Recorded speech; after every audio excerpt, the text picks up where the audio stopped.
Okay. So, we should be hitting the live world like now.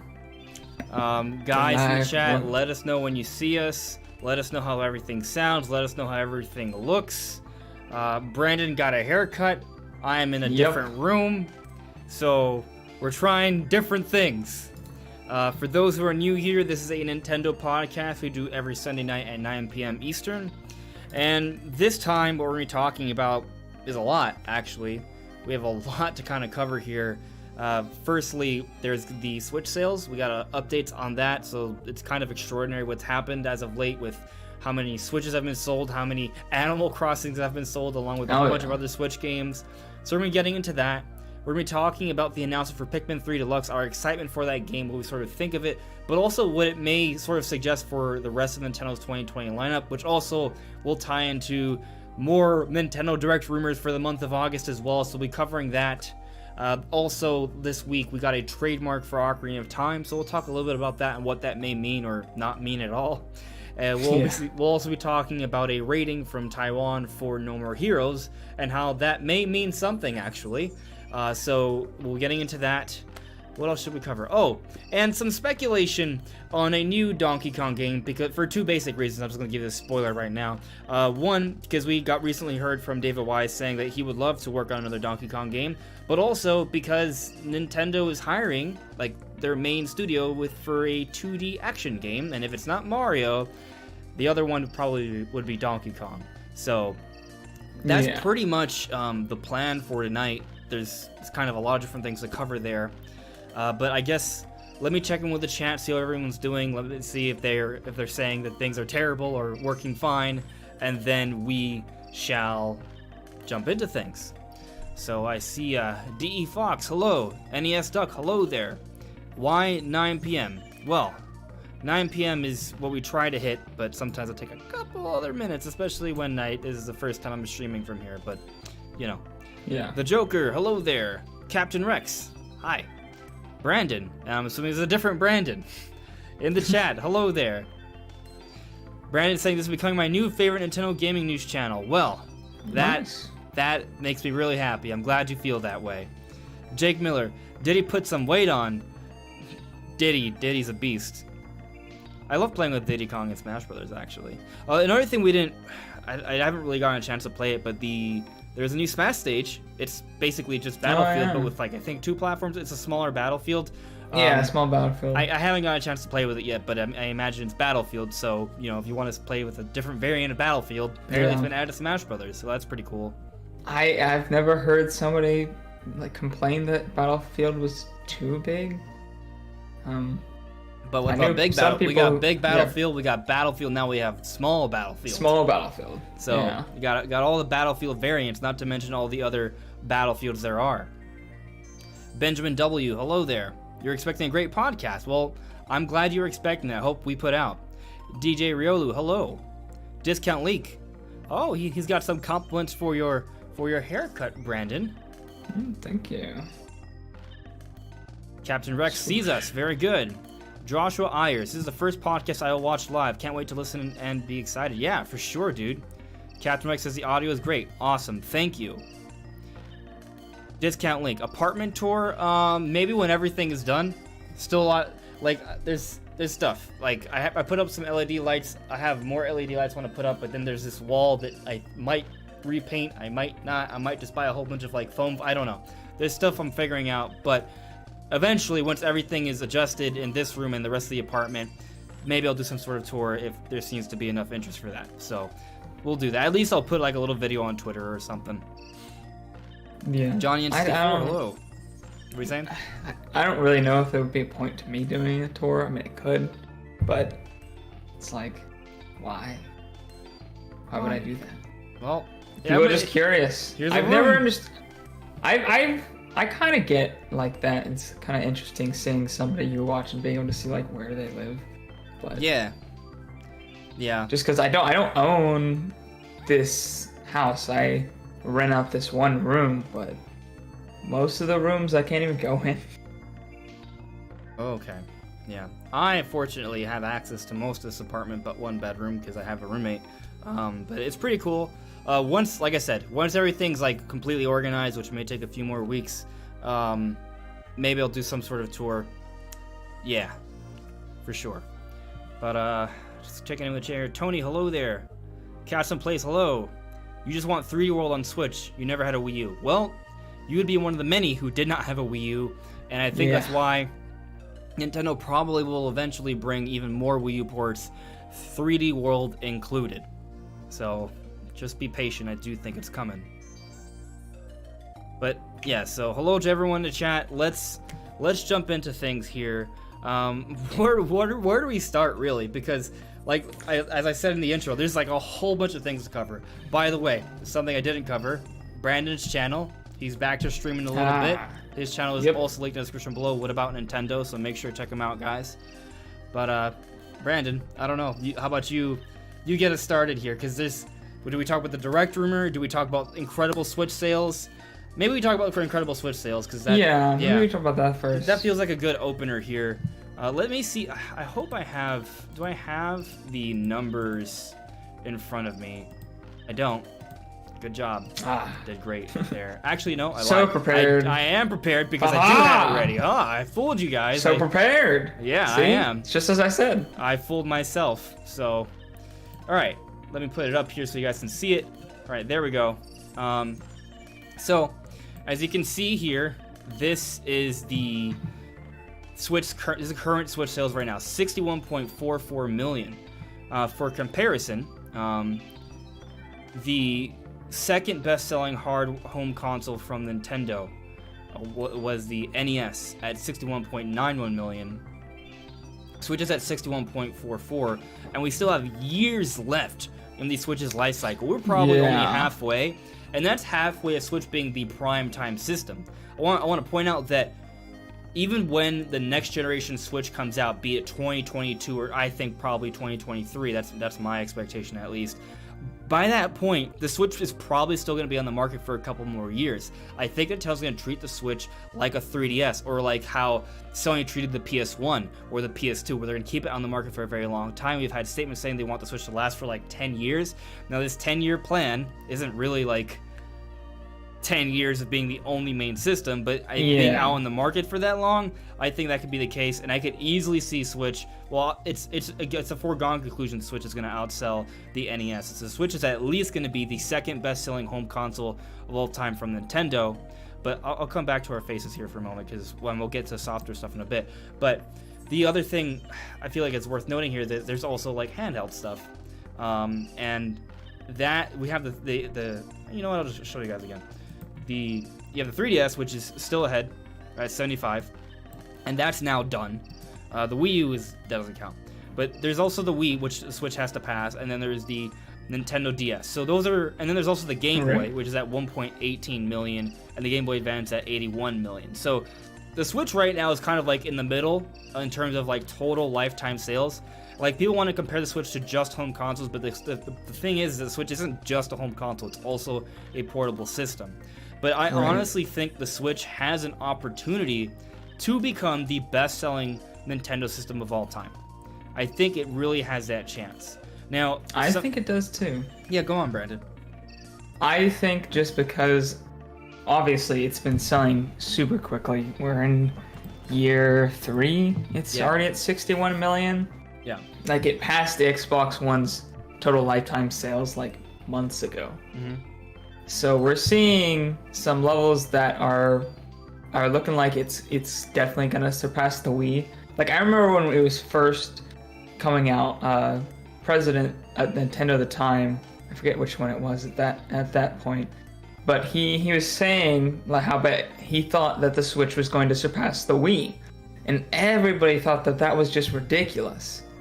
But no, like, the PS4 passed the Wii this generation, and the Switch is catching up real quick. Yeah, I mean, it's 40 million away. We're only halfway through the Switch's life cycle as like prime time, right? And so I think it's going to go a few more years afterwards. And it's also important to note that we haven't even gotten a price drop on the Switch yet. No, never. We may not have even seen the best-selling year for the Switch. Now, granted, this year might end up being the best-selling year for Switch because, well, what was it? It was 428 million%. That's how much Nintendo's profit has increased as of late for this year due to the pandemic and people buying a lot more games, especially Animal Crossing, which is just insane. Yeah. It's actually, let me show you the sales numbers here because it's crazy. Where do I have it? Right there. It should be visible. I think it's visible. It is visible. All right, so Animal Crossing is now the second best-selling game on Nintendo Switch at 22.4 million. Now, please take this into consideration here. Animal Crossing came out this March. The other game that is ahead of Animal Crossing is Mario Kart 8 Deluxe, still ahead by a little bit over 4 million. But that game came out at the beginning of the Switch's life cycle. I think it came out April 2017. Switch came out March 2017. So, yeah, I think it came out a month later. Right, so that's just kind of crazy that it's just doing... It's so close to passing it. It is. I have to think it's going to slow down a little bit, but word of mouth, like, Animal Crossing New Horizons may end up being the best-selling game on Switch, which is crazy. It's breaking... First of all sorts of games on Switch have been breaking all sorts of records. This is kind of incredible, because here's the thing. It's not even the hardware that's so special about the Switch. It's the software. So let me show you something right here. The Switch software is over 400 million. For perspective, the 3DS, which had cheaper titles, so they were much more affordable, didn't even break 400 million in its entire lifespan, and the 3DS was around for a very, very long time, probably a couple years more than it should have been. And yet here we are with the Switch, maybe not even halfway through its life cycle, probably close to about halfway of its prime time life cycle, and it's already exceeded the 3DS in software sales. This number is going to continue to increase and potentially at an exponential rate, because as there are more systems, more sales will be had. Right. But of course, people who already have systems are going to continue to buy games as well. So it's just kind of astronomical what's happening here. Now, to be totally clear, though, I think one thing we have to take into consideration is the Switch is a combination of platforms now. This is where Nintendo fans are enjoying Nintendo games. It's not just one or of two different places, it's one place. Right. But what I also think is fair that's worth noting is that look at the 3DS and look at the Wii U. Okay, so these are the two platforms that are around for a few years. If you combine the Wii U with the 3DS, like, it's not really, like, combined, software does surpass the Switch, but not by that much at this stage.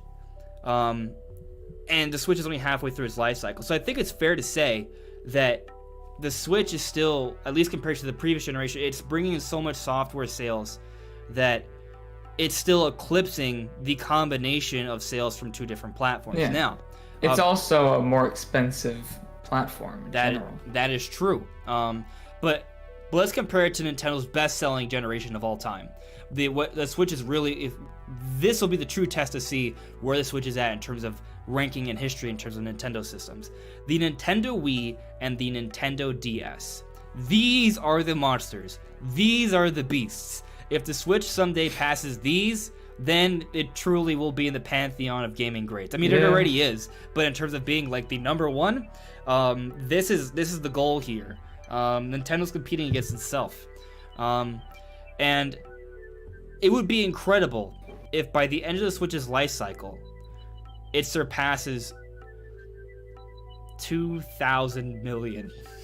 What's that, 2 billion? 2 billion? 1,000 million is a billion, right? Yeah.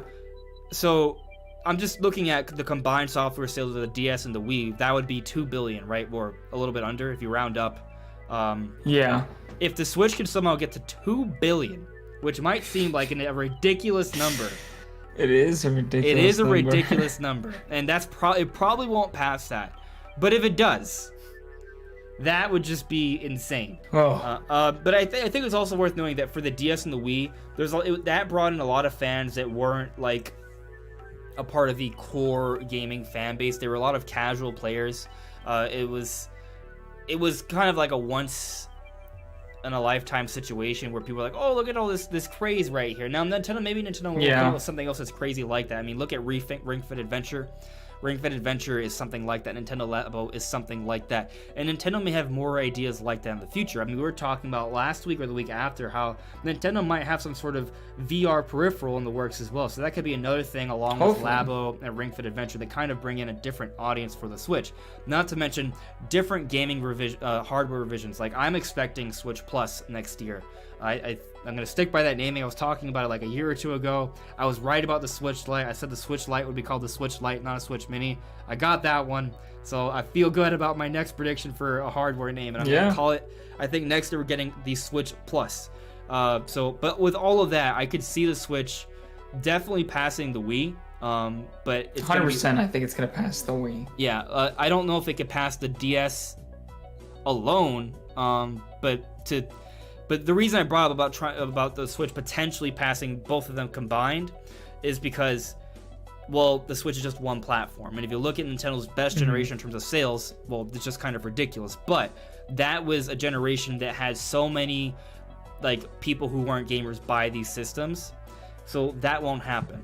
But what I think is also worth noting, though, is that in terms of Nintendo games, aside from like the Wii Sports, Wii Music, Wii Fit brand, like if you take those out of the picture here, we are looking at the best software sales ever for Nintendo games. Mario Kart 8 Deluxe, 26.7 million. That is on pace to be one of the best-selling Mario Kart games. It might not catch up to Mario Kart Wii, but it's going to be pretty close. Mario Kart Wii sold, what, like 40, 50 million? It's ridiculous. Insane. I wonder if it's... Let's see. Can we take a look? It might. I mean, at this point, it's on pace. All right, so it's at a similar. Mario Kart Wii hit 37.32 million. Okay, so Mario Kart 8 Deluxe is actually at a similar level if you consider that it hasn't sold as much as Nintendo the Wii yet. doesn't put out a Mario Kart 9, and we continue to rely on Mario Kart 8 Deluxe, then maybe Mario Kart 8 Deluxe could pass. Yeah, the attach rates are similar. In fact, I think the attach rate is better on Mario Kart 8 Deluxe than on Mario Kart Wii. So, if it's just Mario Kart 8 Deluxe with the whole Switch lifetime, I could definitely see it passing it. Yeah, unless there's a Mario Kart 9, but we'll see. Animal Crossing is the best-selling Animal Crossing of all time, I'm pretty sure. Animal Crossing is, if I'm not mistaken, the #1 best-selling digital game ever made. That is the highest digital sales of any game on a console. I might not be getting that exactly correct. I think that's correct, though. Somebody can fact check me in the comments if you want. I'm just looking at all software sales here. I'm trying to see so it looks like New Horizons is double this. I want to say that New Leaf, it was the best selling Animal Crossing game before. It was like 10 million. Here it says 12.55 million. Oh, okay. So it was a 10+ million seller. Yeah, because evergreen titles here. That's the thing. Like, if you check back a year or so afterwards, even if after the system is dead, the sales will continue to improve. But Animal Crossing New Horizons is at 22 million. Sure Animal Crossing New Leaf probably sold a bunch while people were waiting for Horizon to come out. Yeah. Also, Smash Ultimate is the best-selling Smash game. I'm pretty sure Brawl was the best-selling Smash game beforehand. Well, no, wait, actually, where's Melee at? No, there's no way, because Melee was on the GameCube, which had less than 21 million. So I don't think. Oh god. I don't think, even though Melee's been cherished, I don't think it is the best selling. But Smash Ultimate is. Breath of the Wild is the best selling Zelda game by far. By far, yeah. Mario Odyssey, I think, might actually be the best selling 3D Mario game. But I really want to address how Breath of the Wild is ahead of Mario Odyssey. Now, I know some people are going to say, but Mario Odyssey came out after Breath of the Wild. You're right, it did. But did you know that Mario Odyssey actually passed Breath of the Wild for a while, and Breath of the Wild is actually proven to have a little bit more staying power, and not only did it catch back up, it is now past Mario Odyssey. So we are looking at a situation where Breath of the Wild is outpacing Mario Odyssey. I think this is the first time ever we've seen a mainline Zelda game sell better than a mainline Mario game. And it's pretty insane. Which, I mean, we've always considered Zelda to be the premier single-player experience for Nintendo, but we were looking at a situation where Zelda may get even more emphasis moving forward. We've already heard from a couple years ago Nintendo wants to come out with a Zelda game every single year. I think they're going to continue to do that. So let's come back to our faces here. I think we kind of covered the numbers pretty well. We can still talk about this for a little bit, and if we want to address it, of course, we go back. But it's just kind of crazy how Zelda is in a position where it is like Nintendo's premier single player experience, not in terms of quality, because it always kind of has been in that regard, but in terms of sales. That's crazy. Right. That speaks really well of what they did with Breath of the Wild. And Breath of the Wild 2 has huge potential here. I think it's unlikely that it will pass Breath of the Wild 1, but I do think there's that potential, and it kind of depends on when it comes out. Like, if it comes out during this pandemic time, I think it could also have an Animal Crossing effect. But we haven't heard any news suggesting that it could come out really soon. So we'll see. We'll see. Yeah, and also the branding. We also don't have any definitive, knowledge of when the pandemic time will be ending. So it's like we don't know what the window here is. Right. I mean, I think even if it's become like, I think most people at this point agree that Breath of the Wild 2 likely isn't coming out this November. We all want it, but most people agree it's probably not coming out then. I still made that a prediction, right? So I'm gonna I'm gonna die in this sinking ship, even though I know it's a sinking ship, right? I get it, but I think it's conceivable that it could come out by the end of the fiscal year. So if it hits that March time period, I think it could still catch like that, I guess, pandemic fire or base. That might be a little insensitive, so I'm sorry. But what I'm just trying to get at is that people who are stuck at home, they want to play games. So if you release a new Zelda, it may have a lot more selling potential, the same way we've seen with Animal Crossing. So that could potentially happen if it comes out that soon. If it comes out like holiday 2021, I hope by that point people have all gone back to normal. There's a vaccine and everything's fine. We've all recovered. And it still probably will sell really well. But the point is, it wouldn't be getting that sales boost from people just wanting something to play because they're stuck at home. So I guess we'll kind of have to see how things play out there. But let me check in with the chat really quick, because we haven't really addressed it recently. Let me see if there's any interesting questions to it. I'm sure there are, but I can't get to all of them, so just bear that in mind, guys. It's easier if I get to ones that when you guys at me, so just take that into consideration here. But let's see. Computer robots. You guys look like you had a haircut. Well, Brandon did. I got 2 haircuts last month, and I had a really long hair. If you watch some of my older videos, I had it was down here. So I cut it. It was different for sure. Discount link. Do you think the next gen Nintendo console will be a new Switch like the Wii U to the Wii, or a brand new console? See, I think that's actually a really good question, because there's multiple angles to this. Firstly, I have this fear that Nintendo is getting complacent. Assuming Pikmin 3 Deluxe is the only game besides, say, the rumored Mario remasters to come out this year. Let's say we don't get anything until October 30th, which we're going to be talking about in this video later. But if that happens, and we don't get anything until Pikmin 3 Deluxe, and then for November we get the Mario remasters or 3D World Deluxe, if we get something like that, and that's it for this year from Nintendo, that I would say would put 2020 into the slowest year. I've had some discussions with people, with you guys, who've debated that maybe 2018 would be considered a little bit slower, and I see where you're coming from with that, but I think 2018 still closed really strong with Smash Bros. Ultimate and Pokemon Let's Go Pikachu and Eevee. It doesn't look like we're going to get a close like that. We're getting Pikmin 3 Deluxe instead of a Pokemon game, and it's an old Pikmin game. Pokemon Let's Go, well, it is technically a remake. I would say Pokemon Let's Go is more of a new product than Pikmin Deluxe is. And then we get a brand new Smash Bros., which is pretty inarguably the best Smash Bros. Game ever. I'm sure there's some Melee fans that will debate otherwise, but the point is, it's in terms of sales and scope and ambition and roster, I want to say even critically it might even be reviewed higher, from a lot of different metrics. I'm not sure. But point is, Smash Bros. Ultimate is huge. Even if you like Melee more, Smash Brothers is huge. Ultimate is huge. So that was a huge release to close out the year. 2018 ended super, super strong.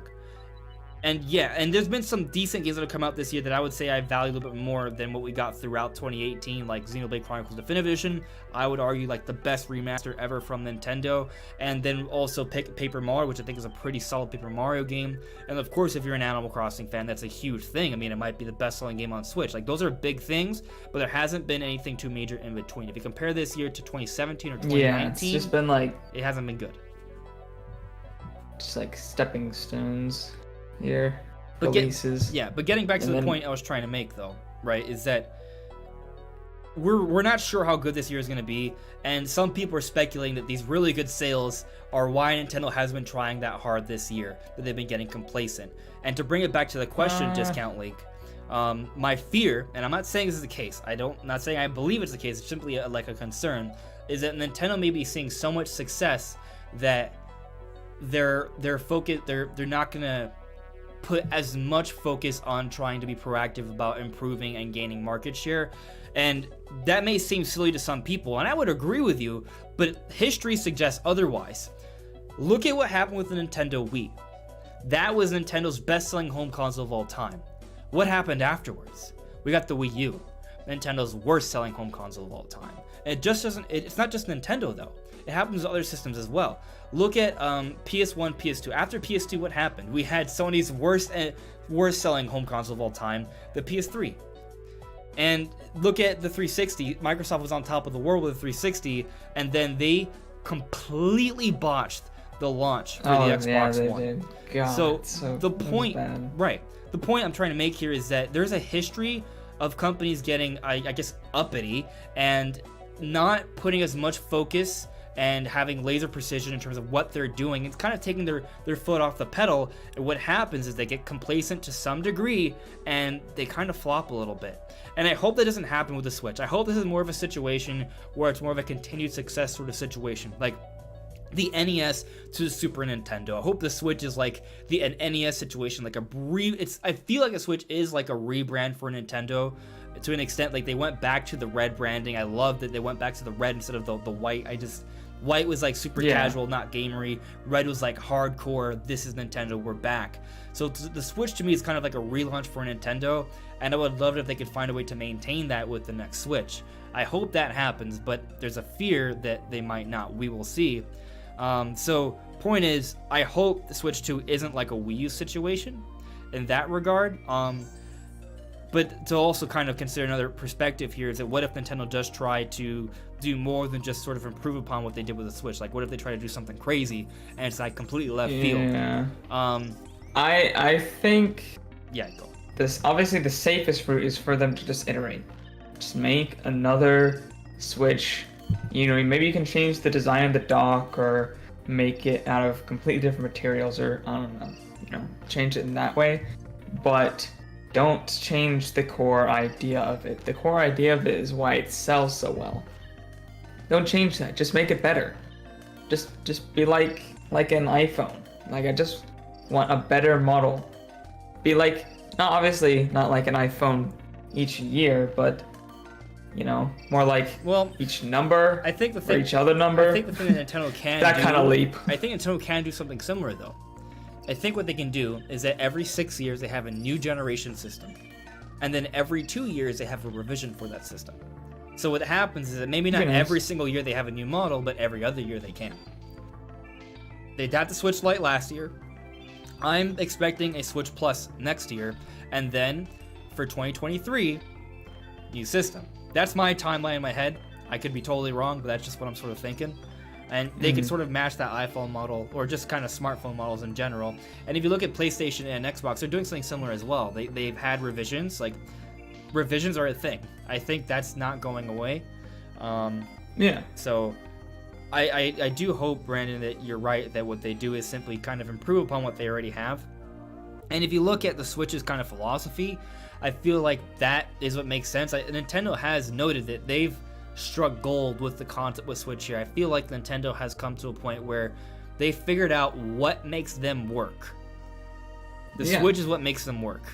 Now, Brandon, you were talking about it either last week or the week before or both weeks, how because the NVIDIA like partnership with Nintendo, like it seems like this core technology we're using with the Switch is kind of, it was almost like rushed to market. It wasn't like really built for gaming specifically. It wasn't. It was just literally stripped right out of their NVIDIA Shield tablet. Like that's all they did is they took that same exact chip, clocked it down, literally the same silicon. They could have, I don't think they are, but they could have been printed from the same factories and slapped them in there. So yeah, they are not at all custom, not in any way, shape, or form other than being downclocked. But the point you were making though was that the next generation Switch probably will be custom. So this mobile technology, while it probably won't be as powerful as PS5 or Series X, the gap that we're seeing this generation will be diminished even more so for two different reasons. One, because it'll be a dedicated piece of hardware for gaming, for mobile gaming, but also because mobile gaming is like slowly catching up. But I guess a third point would be diminishing returns as well, which, I mean, that's kind of a reason why the Switch is able to get some third-party games now. So hopefully with the next generation, Nintendo can simply just improve upon what they already have. And yeah, we find ourselves in a situation where it's not a Wii U, where they tried something really wacky and weird, but also not really right, and it just kind of completely flops. So hopefully Nintendo does that. I'm okay with them innovating, don't get me wrong. Like, yeah, go ahead. In my opinion, a big reason why the Wii U didn't work is because they didn't have a concept that had staying power. The casuals got over it, Yeah, they got used to it. They got better, different, more casual things like iPhones. Right. So when the Wii U came out and it was just an evolution of the same idea, nobody wanted that because nobody really cared about the Wii's idea anymore because you could do all that stuff. Like, motion controls weren't interesting. You could have those on your phone, and touch controls on your phone, and it was just worked better too. And it was more convenient. But with the Switch, that's really something that is a concept that lasts. Yeah, it's not a concept that next generation people are just gonna like, oh, we don't want this anymore. Like, it's gonna keep on having selling power because it's a concept people are gonna keep on wanting. Right. So what I think Nintendo should do, and hopefully what they will do, is that they found what works for them now, and something that's, I think, should be consistent. As long as they continue to deliver quality, it will continue to do well. And all they have to do is release your next generation systems, do your revisions, and because of the way the Switch is designed, come up with ways to innovate on the side, like Nintendo Labo, like Ring Fit Adventure, maybe Switch VR next year. There's different ways Nintendo can innovate, have these really cool, interesting ideas without taking away from that core gaming experience. And that's, I think, the biggest difference between the Switch and the Wii. The Wii, while technically the best-selling home console ever, a lot of that success was because it was getting a casual market. The Switch is doing really well, and it's appealing almost entirely for the core market. And it's something that I think gamers are going to appreciate a lot more as history goes on compared to. It's already been shown that we can outsell the casual market now with a core gaming market. The PS4 has already outsold the Wii. It's well over 100 million now. So it is at the top currently. Right. Gaming is just becoming more and more mainstream. As more and more people play it, more and more people give it a try, but also as more and more kids are born, they are born into this age of gaming, so that audience is going to continue to grow. It's going to become more and more mainstream, and the market will continue to get larger, and there's going to be a lot more potential there. So I think there's still a lot of potential with what the Switch is, and I hope Nintendo doesn't find themselves in a situation where they just try to, I guess, recapture. Well, actually, you know what, Brian, I think you raised a good point, because while I was concerned about Nintendo being complacent, at the same time, you noted how the Wii U was Nintendo's attempt to sort of recapture that casual market, and they failed. If all Nintendo tries to do is recapture the market they have now with the Switch, they'll succeed. The only thing I can see Nintendo failing on is if they try to do something to change the philosophy too much of what the Switch is, or if they come up with a system that's barely better, like in 2023 they come up with like the Switch 2, but it's not even really that much better than the Switch, and it doesn't even like not even in the same ballpark as the next gen. I think game, consoles. The problem though is that while I think Nintendo can still have continued success with this method, I also feel like that the next generation Switch, if they just basically beef it up power-wise and do nothing else, it's not going to outperform this Switch. Like they're not going to surpass themselves unless they need to do more. And I'm not sure what that is. Obviously, not if I was, maybe Nintendo should hire me to like design their next system. But it's like, what can they do? I don't know. I think if they have a Switch that has more power, and better serves as an actual console. Because right now, a lot of people buy Switches for the handhelds, but it's well known that it's the console factor that is kind of pretty like not great. So like, I guess one thing they could do is that, let's say for Switch 2, they get themselves to a point where you can buy a base Switch, which comes with like a dock, just kind of how it is now. It's more powerful, and the technology is caught up enough to where it can deliver a solid experience in terms of third-party platforms. But if you want that more cinematic experience, perhaps at that point they'd also offer like a powered dock that can boost those graphics to be more comparable to the competition. And that way, if you're willing to spend that extra $100 or so, you can get that more, I guess, elite experience that you get on the competition, like Sony and Microsoft. And that way Nintendo can start to capture that other part of the market they sort of lost. Like, the 4K market is not for Nintendo because they don't have a 4K system. So maybe they could do that. That could be one way they can improve upon things with the next generation. I think I see your point with that. But let me check in the chat here. I'll get to one more question, and then we'll move on with the discussion. DE Fox, a proper retro library is the one major thing the Wii U still has over the Switch. That's a good point. True. Right now we have NES and Super Nintendo Online, and I would hope what happens is that, Nintendo, people don't love Nintendo's online network right now, but I hope that they continue to improve upon it and make it better, and that may also include more retro games. So that can be improved upon, I think, moving forward. So hopefully they continue to do that. Now, we've kind of I got a super chat here actually. Robert Salazar, keep up with the good work, fellas. Thank you very much. Thanks, bro. So, Yellow Kazoo's in the chat, and Lee Showrin. Hello there. How you guys doing? So, the sales have been strong. And we kind of touched on how this year's been slow. But we finally got an announcement for Pikmin 3 Deluxe. Yes. And finally. The trailer was weird because the way the trailer looked, and we talked about this already, but it looked like they could have made that entire trailer with Wii U footage. It looked exactly the same. The floor textures look as blurry as ever. The game still looks beautiful, but it doesn't, like Brandon, you noted that from what you have sort of analyzed, it doesn't look like the actual native resolution for the game is any higher than what it was on Wii U. Nope. I mean, it's hard to get the exact pixel count because the image is kind of blurry, because it's not very high resolution, but it is around 720p. Yeah, and it's possible that was an early build of the game, and I'll actually argue that because they didn't show any new content in the trailer, it's possible that maybe, that it was an early build of the game, and that what we finally get may have slightly improved textures and like 1080p. That's me being really optimistic, though. I'm gonna assume that what they showed is what we're getting. But even though they didn't show new content in the trailer, we did get details about new content. Let me see if I can actually pull it up here so you guys can see what I'm referring to, so you guys have a visual. But basically, there's actually a number of things they said. Come on, Nintendo.com. Show me the Pikmin 3. I don't want to look at Paper Mario. That came out already. I'm good. Thanks. I want to look at Pikmin 3.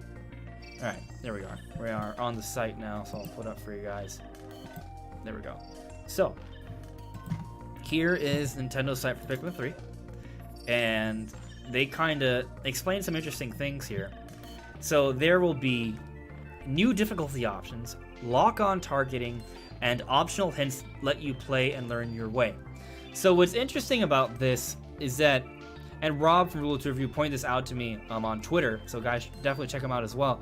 But apparently, I remember playing Pikmin 3, and there was some sort of lock-on system in place. But they're talking about a lock-on targeting here as if it's some sort of new mechanic. So is it possible they've improved upon it, or are they just sort of putting it in there just because? Yeah, I don't know. I don't remember there being lock-on in the game, at least with the control scheme that I used. I think what I remember, there was at least an option to lock onto an enemy and send your entire horde at him at once. I loved doing that.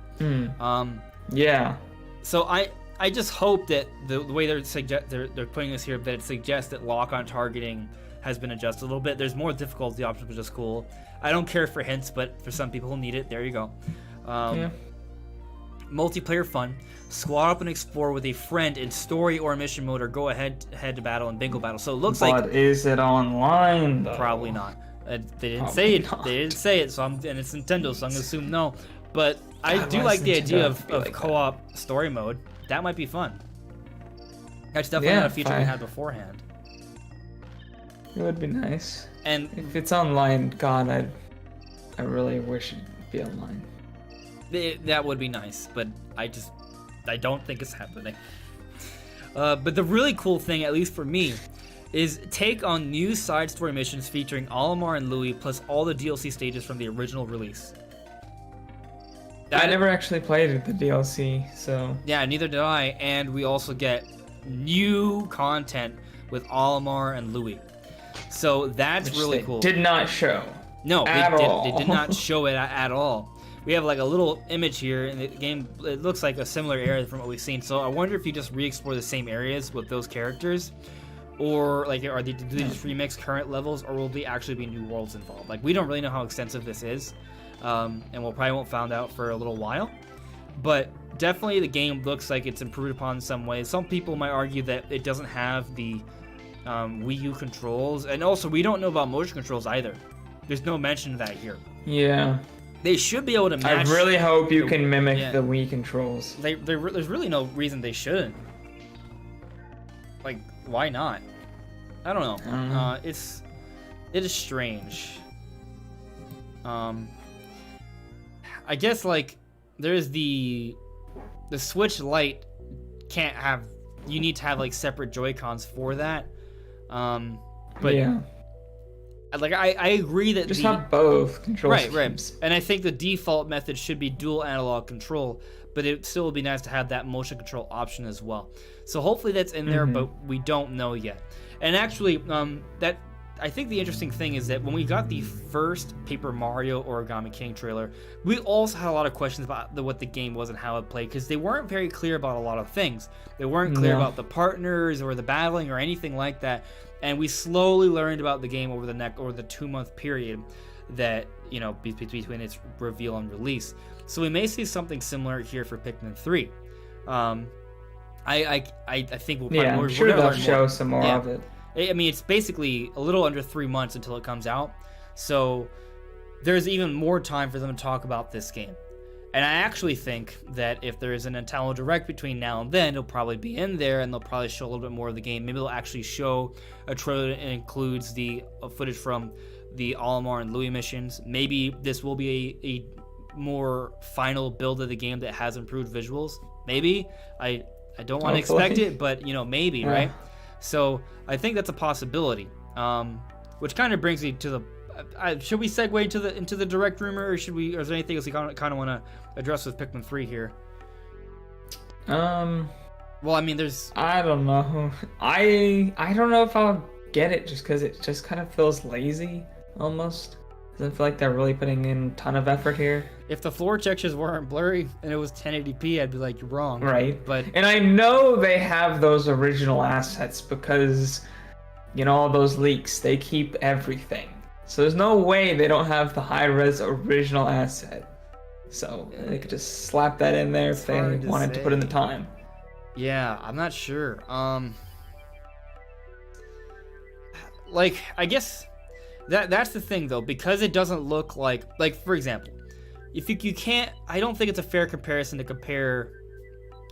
Like Xenoblade Chronicles Definitive Edition had way more work put into that game than Pikmin 3 Deluxe. Like, and they're going to be the same price. They're going to be the same price, but at least Pikmin 3 Deluxe has new content. Like, there is new content in there, and I think that's cool. Right.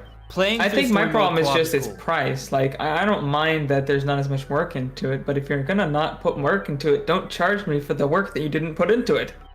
Unless there is work put into it and they just haven't shown us like right. Like if it's ever let's make some assumptions here that may or may not be true. Let's assume that the Olimar and Louis missions are in like some actual new levels, not just repurposing the same levels that are already there. There's like, and this actually includes like at least like 5 additional hours of gameplay, maybe closer to 10. So we're doing 5 and 10 hours of additional gameplay there, and that doesn't account for the difficulty modes, and that also doesn't account for co-op throughout all the different modes in the game, including story mode. Like, that's all pretty cool stuff.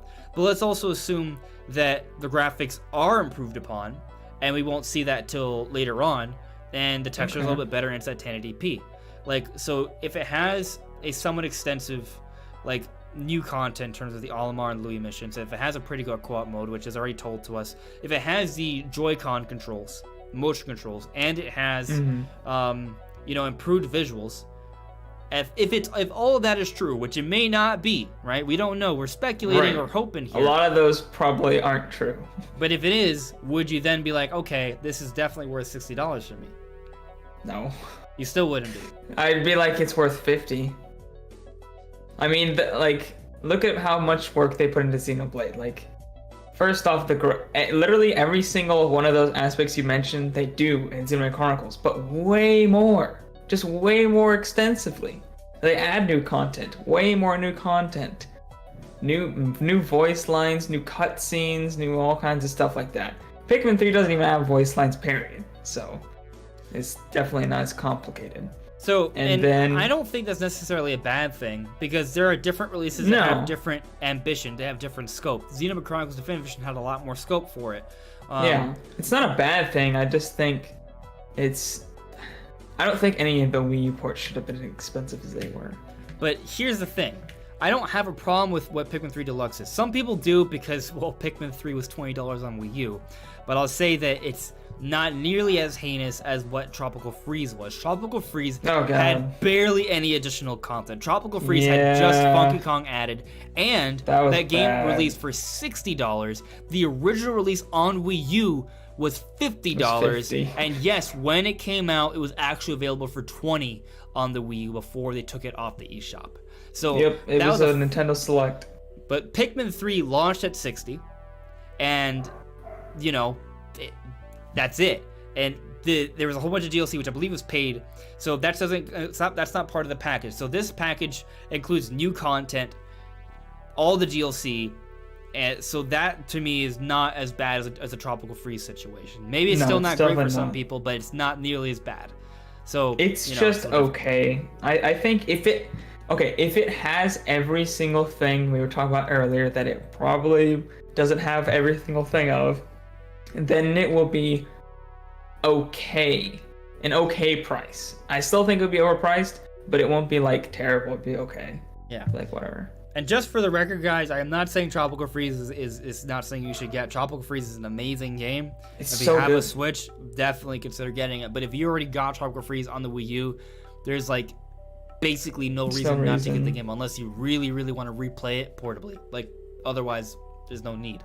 But I guess you just really want that 1080p. You're just obsessed. Seeing the game 1080p. Yeah, pretty much. And that's the other thing. I guess to consider that we don't even know if Pikmin 3 is in 1080p. No, like, it might not be. So all the other Wii U ports were, at least from Nintendo. Right, but we'll see what happens. It might not be a final build of the game. So, but hopefully. The interesting thing here that I want to sort of use to segue is that, from your perspective, Brandon, I kind of agree with you. The scope of Pikmin 3 Deluxe is far lesser than something like Xenoblade Chronicles Definitive Edition. And Xenoblade Chronicles Definitive Edition came out in May. Pikmin 3 Deluxe is coming out at the end of October 30th. Right. And we're not getting anything between now and then, or at least nothing's been announced to be coming out between now and then besides Cadence of Hyrule, which is a game that came out last year anyway. So not really anything. And October is kind of like that period where we get like the one like the either second or third biggest release for the holiday season, or sometimes the first. It's a big time to release a game. We got Mario Odyssey October 2017. We got Luigi's Mansion 3 October last year, and this year we're getting Pikmin 3. But it's worth noting that during this whole 3-month period last year was ridiculous.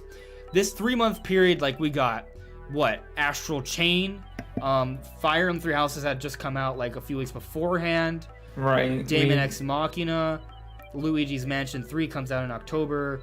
Yeah, and then we had Link's Awakening. Was a September game. Yeah. There's a lot of games Dragon in Quest September. 11S. These are all published Nintendo games. And there's a couple others I'm probably missing. Like, there's a lot more stuff there. We're getting nothing, and then it's closing out not with a brand new game, but with a Wii U port that some might argue is pretty bad. I'm excited for it because I like that there's new content there, but it's definitely not as significant as, for example, like Mario Kart 8 Deluxe. Like, Mario Kart 8 Deluxe has improved visuals, improved frame rate. It has also new content put in there as well. So there's kind of I feel like there's a difference in quality there. But I'm making the assumption Pikmin 3 Deluxe doesn't have improved visuals. Maybe it will. Point is, though, that it's being given the October time slot, and there's nothing really beforehand. So what's going on with that? Like, is this it? Is Pikmin 3 Deluxe the game, and we should all be looking forward to that and nothing else? Or is there something else there?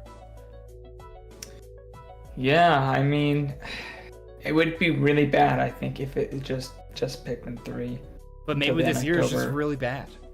That would be a 3-month window, and the only game in that 3-month window would be. It's technically larger than a 3-month window because Paper Mario came out halfway through July. So we're gonna wait the second half of July, August, September, and pretty much all of October, but one day. So it's for Pikmin 3, just shy of 3.5 months. They could make that game in this time. They could have started development on announcement. The Joker is saying Dragon Quest is a Square Enix game, but third party, but still. Well, the thing is, Nintendo published it alongside Square Enix.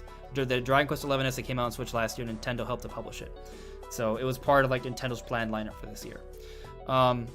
So they do that sometimes. They sometimes will publish third-party games on their system because they really want to get them on there. Maybe they help to fund some improvements for the Switch version or what have you. But yes, it's Dragon Quest 11S is a Square Enix game. That's something they developed. But so it's an interesting situation because I think a lot of people right now are just expecting just Pikmin 3. I am not necessarily one of those people.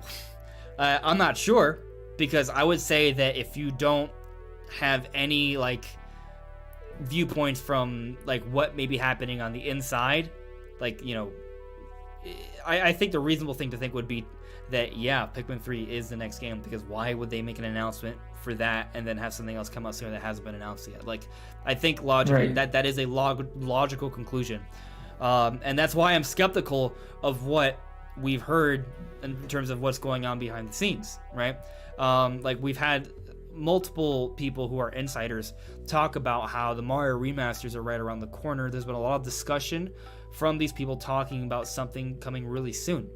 Jeff Grubb on Twitter posted about some sort of wild card Nintendo situation that's supposed to happen between the 11th and the 22nd. Now, this was before the announcement for Pikmin 3 Deluxe. Is it possible that he was alluding to this and it simply happened sooner than he expected? Yes, but I also feel like if you're going to say wild card Nintendo in like big caps or something, that a Wii U port wouldn't be that thing, I think. Yeah. Let me see if I can put it up for you guys, just so you guys can see what I'm referring to here. Yeah. Oh, yeah. Nope. I wasn't, like, sort of remembering it correctly. I'm going to show you guys what I'm referring to. This is on Twitter. Right there. This is what his, like, sort of expectation for things to happen throughout the summer. And this includes wild card Nintendo in all caps between the 11th and the 22nd. Why is it big capital letters like this? So, and Jeff Grubb is an insider, guys. He writes for VentureBeat. He's told us about a lot of things, including Pikmin 3 Deluxe, including the March Nintendo Direct. So, including Paper Mario. Like, all these things were talked about beforehand by this person on VentureBeat. Now, he wasn't the only person who brought these things up, but in terms of, like, a major news outlet, Jeff Grubb is the guy. So, definitely, I think it's worth considering here what may be going on. Now, it's not entirely clear if this is speculation, if this is hopes. Like, I'm of the frame of mind that he is suggesting something is going to be happening from what he understands, but we don't really know. So for sure, you still take it with a grain of salt, but he's suggesting something's happening around then. I'm inclined to agree because I feel like this 3-month window it's just maybe this is going to be a bad year for Nintendo. Like, it might just be, but it already kind of has been to an extent. Yeah. But in terms of like consistent releases, obviously not in terms of sales. In terms of sales, Nintendo's doing just fine. But because of this it's more like we talked about. It's more than a 3.5-month window, and given the rumors and the things we've heard, I really do feel like there should be something coming out around September. My prediction is that it is the Mario remasters, a thing we've been hearing about for a while already. I think that's going to be announced within the next couple of weeks, and then it will be coming out in September, which would be crazy. But we've seen crazier things along those lines. Like, I've been saying that Paper Mario was like kind of historic in terms of reveal to release window, about a 2-month window. It was announced May 14th. It came out July 17th. That's 2 months. What I'm referring to here is something that's going to be about a month, which is even crazier. But I think we have seen something similar before. I heard someone bring it up the other day. Ring Fit Adventure. I think when that came out October 18, 2019, but when was it announced? I think it was... I do remember that being released like really... Okay. So really quickly. Initial announcement for it was September 5th. So it came out 5 weeks after its announcement, it looks like. September 5th, and its release date was October 18th. So that's crazy. Right, a 5 to 6 week period. We could see, I think conceivably, we could see something similar for the Mario remasters. Conceivably. Now, again, like I said earlier, if you just kind of consider that Nintendo already announced Pikmin 3, I do think that face value logic would dictate that is the next game and that's it. So for sure, they don't assume that Mario remasters are coming out in September. But that is my prediction. We'll see what happens though. I do think there's a good argument to be made that it kind of makes sense for the Mario remasters to come out in November. You could be right, but I'll also kind of bring up that if the year ends with Pikmin 3 at the end of October and the Mario remasters for November, and that's kind of it. It'd be so bad. Old game releases, enhanced old game releases, but still old game releases, and no original games to close out the year. That would, it would just... That'd be. I think that would horrible. That would very clear cut. It would be a very clear cut and not really arguable that in terms of like consistent quality releases from Nintendo, 2020 would be the worst year. Now it doesn't mean they're having some good things. Like there's a lot of little things. There's Pokemon Mystery Dungeon. There is the Clubhouse Games, Xenoblade Chronicles Definitive Edition, Animal Crossing, Paper Mario, and Pikmin 3. The Mario remasters may be good games as well to play. I'm not saying it'd just any of these be a are very bad. Wii U year. Right, it's just a lot of this is kind of repurposed content or smaller stuff. We forget like the amount of stuff we're getting this year, if you include the remasters and Pikmin 3, is about the same level as like a normal Wii U year. That was kind of normal for that system. Yeah. The difference here is there's not a 3DS to kind of help out. Right. That's the other thing that's interesting is that the Switch isn't supposed to have lulls like this because the entire promise of the Switch is that Nintendo will be focusing all of their development efforts on a singular platform. And what's kind of crazy is that a lot of the content we've been getting has been repurposed content. In other words, the kind of games that have much shorter development cycles. So it kind of makes you sort of question, like, what's going on with Nintendo? Like, they're using a lot of deluxe things and remasters, things that don't take as much time to make. Like, what's going on? And actually, you know what? I want to pull up the Nintendo published games list for this year because you might be shocked to see how much of it is repurposed content. And again, I'm not trying to say any of this stuff isn't good. Like, it is great. Xenoblade Chronicles Definitive Edition might be my favorite remaster of all time. Like, I'm excited for this stuff. But the point is that it's clear that those kind of products don't take as much work as a brand new game. But let me see if I can pull up the list here for 2020. You guys might be surprised about how many of these games are like some sort of remake or remaster as opposed to a brand new original game. Will they be surprised? I don't know. If they follow this podcast, they should be surprised because we talk about it a lot. But might get some further clarification. Right, I'm not good at finding a list. Oh boy. I think I found it. Did I find it? Hold on. Nintendo Switch. Alright, here we go. Okay. I got it. I'm using the whole wiki here. So, let's go to 2020. Tokyo Mirage Sessions. That's a Wii U port with some new content, so it's cool, but it's still a Wii U port. Pokemon Mystery Dungeon Rescue Team Deluxe. This is a remake of an old Pokemon Mystery Dungeon game. Animal Crossing New Horizons is a brand new original game. Xenoblade Chronicles Definitive Edition is a definitive edition of Xenoblade Chronicles. It is a really cool, awesome remaster, but it's a remaster. Clubhouse Games. This was a 51 worldwide classics sort of thing. It was a compilation of a whole bunch of like board games. It was $50, so it was sold for a little bit cheaper than your traditional big release from Nintendo, but still technically original game, so that's worth noting. Paper Mario: The Origami King, original game. Pikmin 3 Deluxe, a deluxe version. Bravely Default 2 is also supposed to come out this year, but we haven't gotten any clarification of when exactly it's coming out this year. I don't know what this is.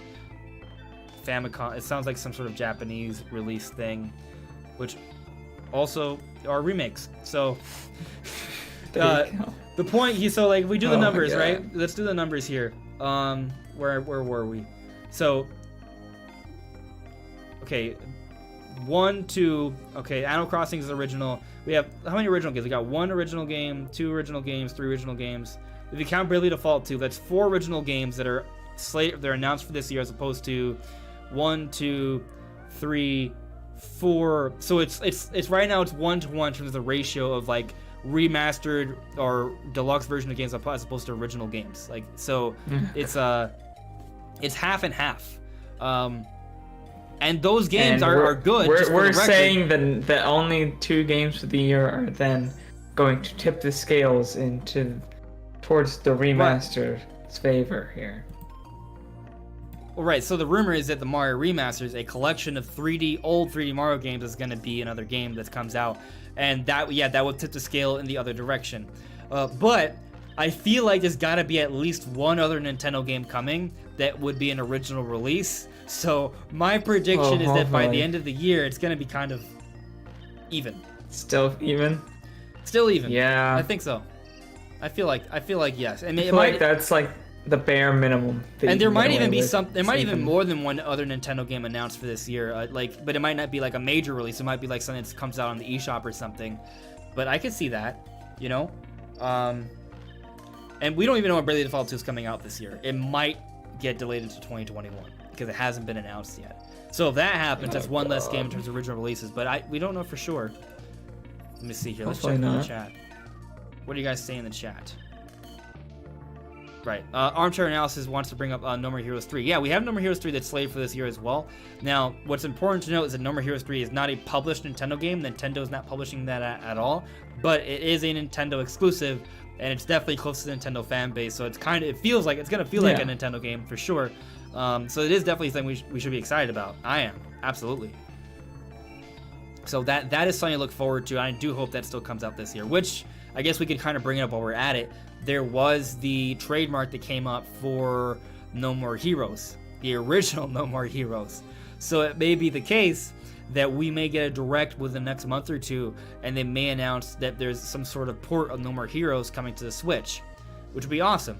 Now, that'd be nice. I haven't played either of those games. Now, my concern, I have my cat's in here. That's why I kind of looked in fear, like, who is that?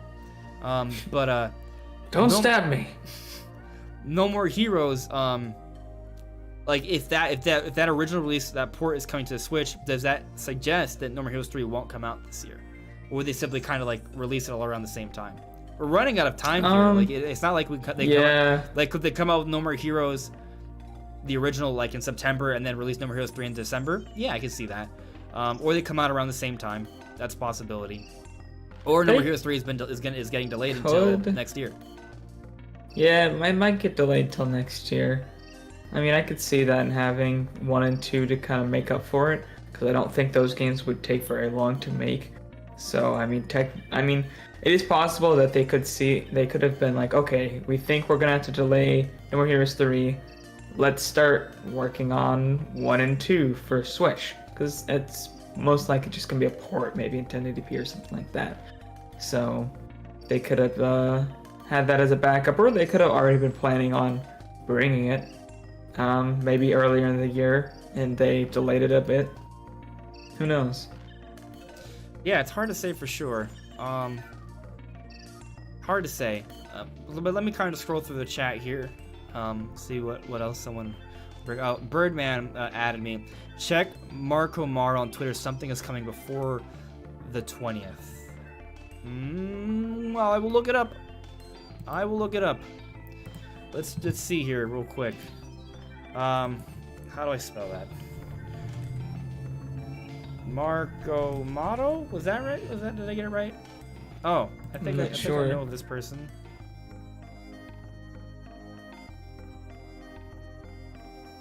Okay, I think I see what he was referring to here. I'll pull it up for you guys to see it. Okay, so Marco Motto is saying about the Mario games, I expect Nintendo to make a move before the 20th. September 25th looks like a good day to release something alongside November 13th. What does he say? The latest 6 months is a lot, even if we count that this game was almost done since 2019, waiting on a good. This is in relation to Pikmin 3. Interesting. The game was moved internally at least 4 times. Okay, so this guy, Mark Gamar, is suggesting that Pikmin 3 was delayed repeatedly, which would make sense because we've heard about this game for a really, really long time. Hey, there's Birdman right there. You know, it's weird. I guess maybe something. I do think that an announcement is coming. That's my perspective. I could be wrong. So we will see what is going on for sure. I don't know. I don't know, yeah. It's just strange. This year has just been strange in general. You know, that's another kind of thing to consider. If, like, Pikmin 3 Deluxe, has it been done for a while and keep getting pushed back, or have they not been working on it? Because that's the question. Because they might have had plans for a while to make it, but these types of ports only take a few months to make. So they might have been planning and just been like, no, we have enough games. No, we have enough games. No, we have enough games. And then finally been like, oh, hey, maybe we should make this. Like, I guess the thing is, like, why would they wait until October for it to come out? Right. You know? Because if they have had it done and then they just decide to wait till October, that's kind of that's strange. Like, scary. Why would you have such a large gap? You know, like, why? That would suggest that there's probably nothing in September. Unless they just haven't just talked about it for some reason. I don't know. Like, I'm on the side of that, like, if they have something planned for September, then that's what would allow Pikmin 3 Deluxe in October to make sense. Why not release it in August, though? If it's been done for so long. It's a good argument. I think, you know, it's tricky because, like, on the one hand, Nintendo sales are doing really well this year, but on the other hand, Nintendo has noted to their investors that they've been wary of what releases they want to have come out this year because it may be impacted by sales. Like, there's a potential that, you know, as the year goes on, that this second half of the year sales won't be as strong because people are running out of money because a lot of people aren't able to work right now. So that could be the case. Like, we haven't seen the financials for the second half of 2020. It might be worse. The financials we've gotten are all from the first half of 2020. So the second half might not be so good. Nintendo might be anticipating that, and maybe that's why they're not really pushing their big releases right now, because they are concerned that their big games might not sell really well. That might be the case. That could be why we're not seeing things right now. Like, Nintendo might be intentionally holding back content because of that. I think that's a possibility. And it's strange because sales have been so strong this year, but at the same time, we don't know how strong they're going to be in the second half. You know, maybe they don't want to put something out and they don't want to risk that game bombing. You know, it's possible, especially with the next gen systems coming out. Maybe they kind of realize that that it's going to overshadow as well, and with limited budgets, you're not going to get people buying an Xbox Series X and some Nintendo games. Like, they're just going to buy the Series X and the games go along with it, and that's all the money they're going to have. Maybe they realize that and kind of want to hold off. I don't know. Yeah. And it also could be. Then again, like, we don't know what the state of the economy is going to be come holiday. Like, we have no idea. It might just be that Nintendo is just being really cautious. Like, really, really cautious. Which would be really befitting of them. Right, they are definitely a very cautious company. There have been cases where I would say they haven't been cautious, but I would say in general, in terms of like what they put out, in terms of like how they're being financially responsible, Nintendo has always been financially responsible. I think a fun fact to bring up, and it's been years since I've brought this fact up, so I could be wrong, but I think I'm right. It's that the Nintendo GameCube, during that era, Nintendo actually made more money than Sony made with the PS2. Even though the PS2 sold like 5 times better. More so. Because Nintendo was just very cautious about what they did, their R&D, all of that. Like, they saved a lot of money. They're very cautious with their systems and their prices and the tech going into them to make sure that they're selling at a profit. Right, sometimes they sell games that had minimal development time, minimal effort for $60. Like Pikmin 3 Deluxe or Donkey Kong Country Tropical Freeze. And to be fair, I think we're giving Nintendo some flack here, but what they're putting out now in terms of deluxe games and remasters is way, way better than what they've done in the past. Like, so I think we should at least take note of that.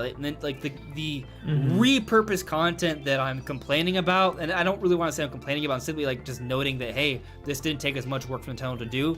Like, this repurposed content is way better repurposed content than what Nintendo used to do. They actually add new levels and missions and content to their games now. That's something Nintendo would never do. I would kill, and figure of speech, but I would be so happy if Wind Waker HD had new dungeons in the game. But that came out during a time where Nintendo would not do that. If Wind Waker HD were to be made now, I think it would have been a really good chance that they would have brought in a couple extra dungeons. You know? It's possible. Yeah, maybe. I don't think they would do it if they were to create like a remaster collection now, because the game's already made. They're like, oh, we already have it, so we're just putting it in there. But, you know, it's one of those things where Nintendo didn't used to do it, but now they do. So I feel like we should give them some credit here. It's not like they completely just give us completely like bare bones ports. They're not that lazy. There's definitely some quality to the games. There's some work to it. Yeah, but still, it's this whole year has been strange. And I would also say that it's strange for Nintendo not to announce the Mario remasters if they are coming out in September. Like, they've waited so long. But it's also like, and we don't know if that's a real thing or not yet. But I'll tell you this. For sure, Nintendo has waited a ridiculous amount of time to tell us what's going on, period. They haven't given us a Nintendo Direct. We haven't gotten a full-scale Nintendo Direct since last September. We're getting close to a whole year of no full-scale Nintendo Directs. And we're also about half a year from the Nintendo Direct Mini that happened in March as well. And the partner showcase was just, it's They found a way to come up with something less than a mini. So like, yep. It's a strange situation. Nintendo's just been very, very, very, very, very quiet. Strange, and I guess a lot of it could be for the pandemic, and it isn't. And I guess the thing that's confusing is that if you look at Sony and Microsoft, they are putting out next-gen systems. They are coming out with big games. Like, right now, I would say, like, if you're a Sony fan, this is a pretty good year. Last of Us 2, Ghost of Tsushima, Final Fantasy VII Remake. Meanwhile, the Switch is going to have more than a quarter of the year, supposedly, without a game, assuming the Mario remasters aren't coming out in September. If that's the case, we're going to go a whole quarter without a Nintendo game. So that's it's kind of a weird contrast there. They're both Japanese-based companies. They're both pretty good at developing games. So, like, why is Nintendo in a worse situation than Sony? And I don't know if they actually are. I feel like it's more of a philosophy. And as we talked about earlier, I think it has more to do with Nintendo simply being very, very cautious. You know? Yeah, I think that's the thing. I think Nintendo also generally doesn't, like, they're not as just like corporate overlord, evil business kind of company like Microsoft and Sony are. They just kind of like work their workers to the bone, like a lot of game companies do. They take care of their people more so than the other companies. So I wouldn't be surprised if a lot of it was them just being like super, super cautious, and they actually did fall behind way more than they actually needed to, and just weren't prepared for things. And that's why we've seen a much bigger impact on them than the other companies. Yeah. So the companies also have a lot more resources for just like actual, like, they make technology that is very useful for working at home. True. So I think it could, maybe you're right, maybe there's something to that. I think another thing that's worth noting is that Sony and Microsoft are coming out with next gen systems this year, and they probably probably feel like they can't afford to have that delayed. No. So because as soon as Microsoft delays it, Sony would do anything to not delay it. Like that's what would happen. One company would delay it, and the other company would sacrifice everything to keep it on track. Right, they would both lose. Either one, if one bent, like, couldn't do it, they would lose a lot of market share. That's a good point. But even then, like, what about like Sony's games that have come out? Ghost of Tsushima, Last of Us 2. Why are these games coming and all within like they all came out like basically the first half of the year, these really killer games. It could be that they want all these games out before the next system because they would be less relevant then, like, there's that. But also, they are performing incredibly well. They're breaking all sort of software sales records. Like, it's just, I mean, it could be the case that Sony was simply in a point with their development cycles, with their games that they had. It was a really good time for them, and Nintendo is during a slow period. But I guess the other weird thing to take into consideration here is that we all thought that 2020 would be like the peak for the Switch, Usually that third, fourth year is where systems really kick in overdrive, and we see like those second generation games that are really, really good. We've just gotten a lot of remasters and deluxe versions that all have really short development times. So it's strange. Now, I've brought up before how it's possible that if you factor in the pandemic and that maybe Nintendo is intentionally having this to be a slow year because their plans are to make 2021 to be a really big year. Right. The other thing you gotta consider, the biggest game for Nintendo this year wasn't even supposed to come out this year. It was supposed to come out last year. Animal Crossing. Right. Yeah. I have an interesting idea I want to pose to you. So remember how earlier I was talking to you about how my sort of expectation from Nintendo is that they're going to have these 2-year intervals where they have a new system, right? So we launched in 2017 with the Nintendo Switch, and in 2017 the lineup was stellar. The best software lineup for a single year for Nintendo probably ever. And it's not really close. It just isn't. Breath of the Wild and Mario Odyssey are two like the top 5 highest rated games of all time. They both came out the same year. And then one of the best launch years Period. Incredible. But 2018 was kind of a slow year, save for that really strong holiday with Pokemon Let's Go and Smash Brothers. It was kind of a slow year. But in 2019, we had that. No, I don't think we had like a really, really big game that came out in 2019, but there's a lot of like really solid games that came out all within a small period. Yeah. Like Mario Maker 2, Astral Chain, Fire Emblem, Pokemon Sword and Shield, Luigi's Mansion. It was a pretty solid. It was a really good year. It's amazing. Yeah. And all those games came out in a year where we had the Switch revision, the Switch Lite. So are you seeing a trend here, Brandon? I am. Console launch, huge year. Not a console launch, slow year, 2018. Console launch in 2019, really strong year with lots of games. 2020, the beginning of the year, Nintendo announced there would be no hardware coming out this year. And 2020 is proving to be a fairly slow year. Pretty slow year. Maybe slower than the 2018. Kind of depends on how they close out the year. But 2021, as I've theorized, could be the year we get a Switch revision. As the data mine suggests, there's a couple Switch revisions in the works. Maybe we get a Switch Pro, I'm going to call it Switch Plus, comes out next year. And 2020 is actually a calm before the storm. And in 2021, they have a really strong lineup of games. So if the Switch Plus is like a system that has improved visuals, now I'm not expecting 4K or anything like that. Brandon, you've made that clear to me that's probably not happening. Not nothing too extensive here, but still the visuals could be noticeably better on the Switch Plus. Like if they have that, and they have Breath of the Wild 2, and they have maybe a Prime Trilogy HD, or maybe a Metroid Prime 4 teaser at least, like things like that, like games that are graphical showcases for the Switch on a more powerful version of the Switch, that all could be something that we see next year. I'm not saying Prime 4 comes out next year. I have a small hope it comes out at the end of 2021, but given that we haven't seen Prime Trilogy yet, I'm going to say no. And Prime 4 is probably a 2022 game, and we see Prime Trilogy HD next year.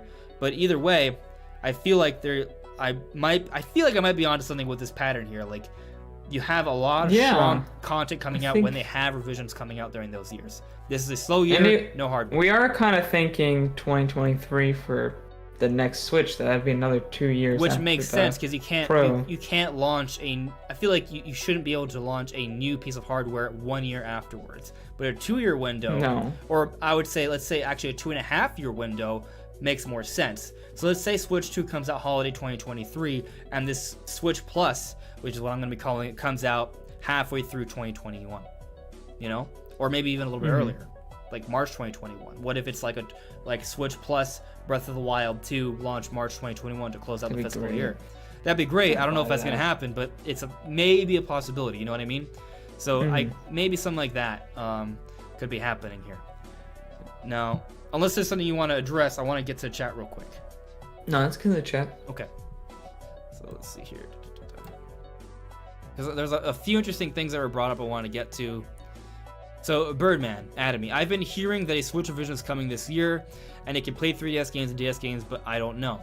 So, no, there is no Switch revision coming this year. Nintendo has told us there's no revision coming out in 2020. But what we were alluding to earlier was that we've seen a data mine from the Switch operating system that has two different additional Switch models in the works. So there's 5 different sort of Switch models within the data mine of the Switch operating system.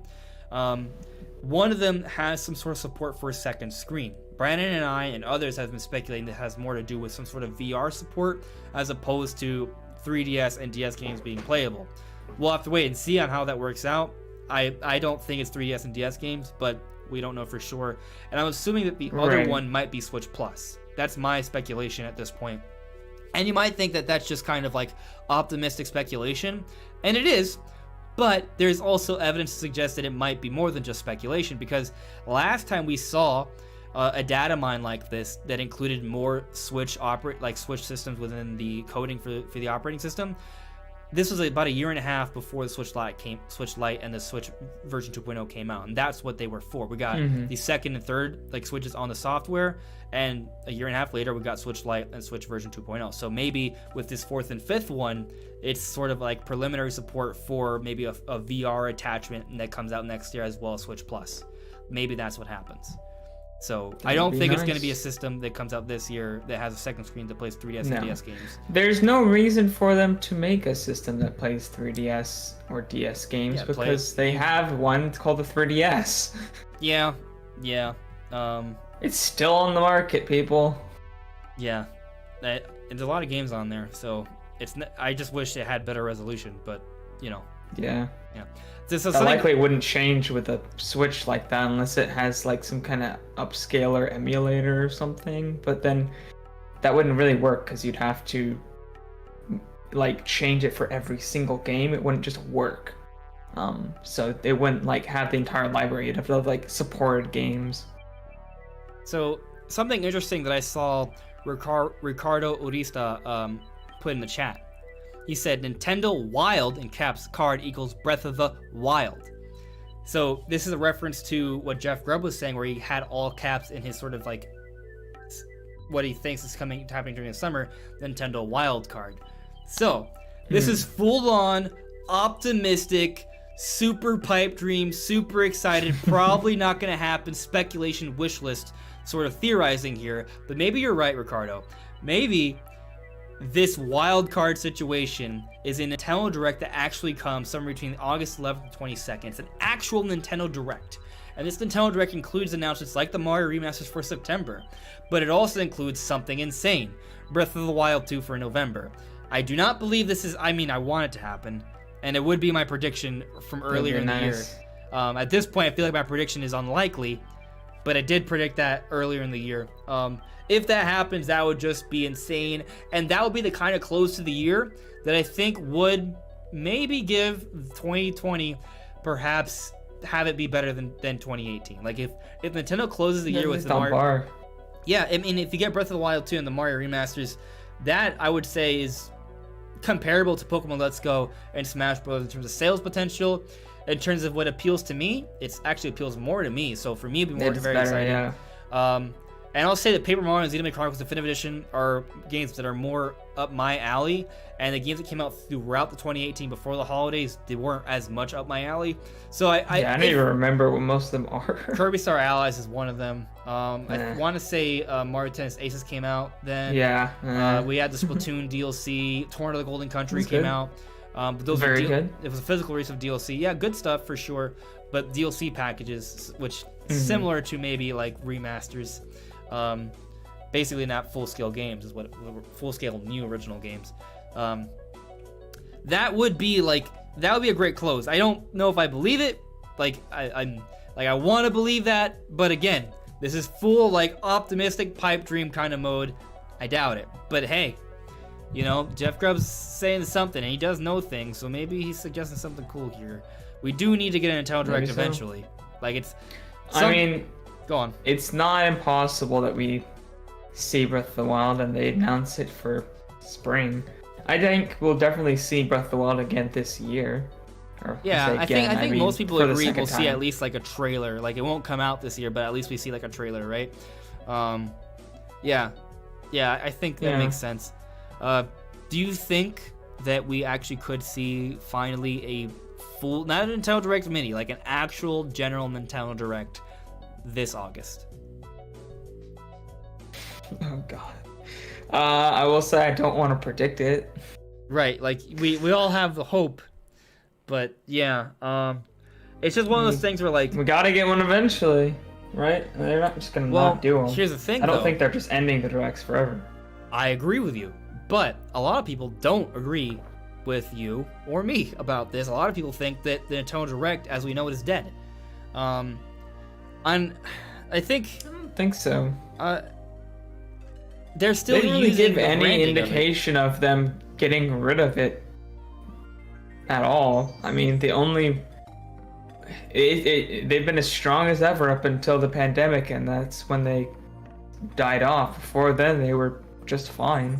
Right. It's literally just during this special time that it's been different. We did see in a Q&A with, I believe, Shintaro Furukawa, the president of Nintendo, it was sort of questioned like their stance on Nintendo Directs, and he basically said, I'm paraphrasing here, we already covered it in previous podcasts and videos, but basically said something along the lines of that Nintendo still plans to maintain the Nintendo Direct. They feel like they have something special with that. They're going to continue it, but as time progresses, they will reevaluate that and try to challenge that and improve upon it, and maybe find other ways to give information. And I think the Nintendo Direct Mini Partner Showcase is one of those ways. And we've talked about it. Like, even though the Partner Showcase was not received well by a lot of us, I don't think it was because it was bad. I think it was because it wasn't the kind of information we needed at the time. Right.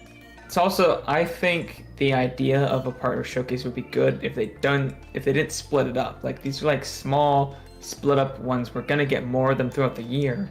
Like, if it was just one big presentation. I think what would have made more sense if Nintendo had like a major Nintendo Direct, show the Breath of the Wild 2, give us the Metroid Prime 4 teaser, announce the Mario remasters, give us Bayonetta 3, have all that stuff, show us all the Nintendo stuff, so people at least know that's coming. Because fans have gotten restless. And then after that happens, then you give us the partner showcases. Because then people are like, oh, there's more Nintendo stuff here. Let's take a look. Oh, but it's third-party stuff. Okay, well, I already got the Nintendo information. I know that's coming. What else does Nintendo have in store in the meanwhile? Then people wouldn't have been like, oh, this is not my precious Zelda or Mario. Dislike. I hate you, Nintendo. I'm buying a PlayStation 5. I might actually buy a PlayStation 5, just for the record. But I did not dislike the video. I actually kind of liked it. I like Shin Megami Tensei, it's okay. But it wasn't like what I was hoping for either, right? So, you know, yeah, I think the partner showcase is good because it's a good way for Nintendo to talk about stuff that isn't from them. It gives those things a spotlight, and as opposed to just shoving those in a major Nintendo Direct where you have your Zeldas and your Marios and your Metroids, and people are just waiting for those announcements, and when they get the other stuff, they're like, oh, I don't really care about this, they don't pay attention to it. It can sort of wipe away all like the low points in a Direct and make it more concise. So I think there's potential there for Nintendo to do this. But we'll have to wait and see because we haven't seen that Nintendo Direct. If the Nintendo Direct ends up being 20 minutes, then I feel like that's like, yeah, that's what they did. They pulled out a lot of the smaller stuff they would have talked about during the Direct, and what they have is just like focused major Nintendo stuff. So hopefully that's the case, but we don't know. We'll have to wait and see what Nintendo does with the Direct. So Thor_IAD added me. I heard they still use fax machines. They are just not adjusted hands-off sort of work ethic and working from home. You know, that's interesting. I do remember hearing something along the lines of that, like that the way they operate wasn't really easy for them to transition to remote development.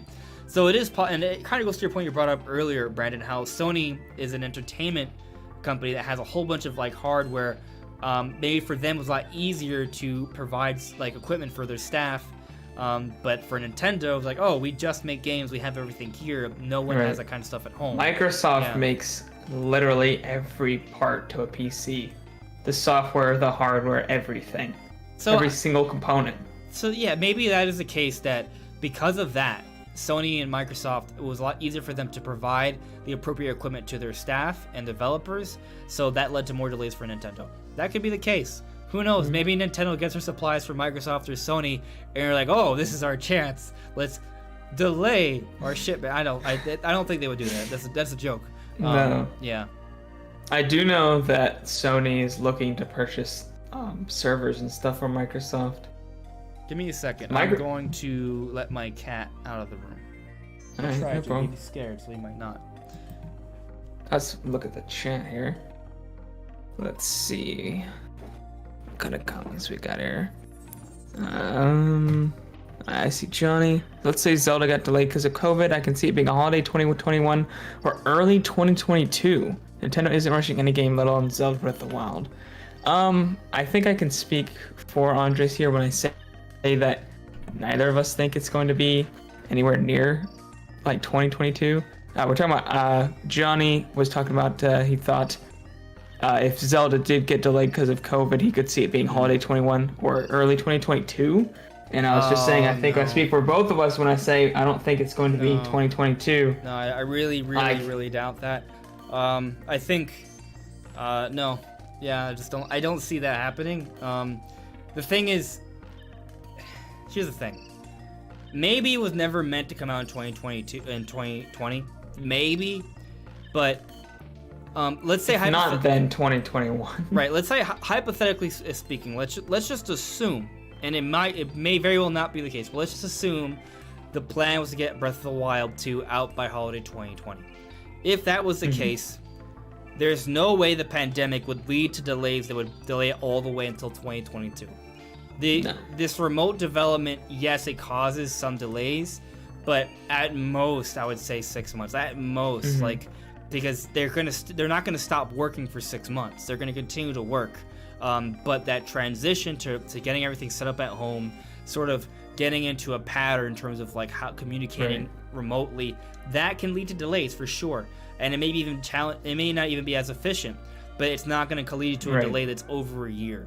I mean, to delay a game over a year for that much, to need to do that, you would have had to not work for 12 months on this game, like straight up not do any work on it for a whole year. But then I guess the thing is though, is that we're operating on the assumption that Breath of the Wild 2 was meant to come out holiday 2020. Maybe it never was. Maybe it was always supposed to be like a holiday 2021 game.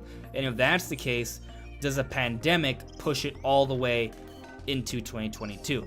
Like, does that 3-month hiccup or what have you, does that delay it so much it can't make the doubt it would get delayed at all. I think they would just push to hire more devs to get over the extra work. Yeah. And I just my perspective is that I don't think Nintendo would have announced Breath of the Wild 2 so early on if they didn't think it was fairly close to release.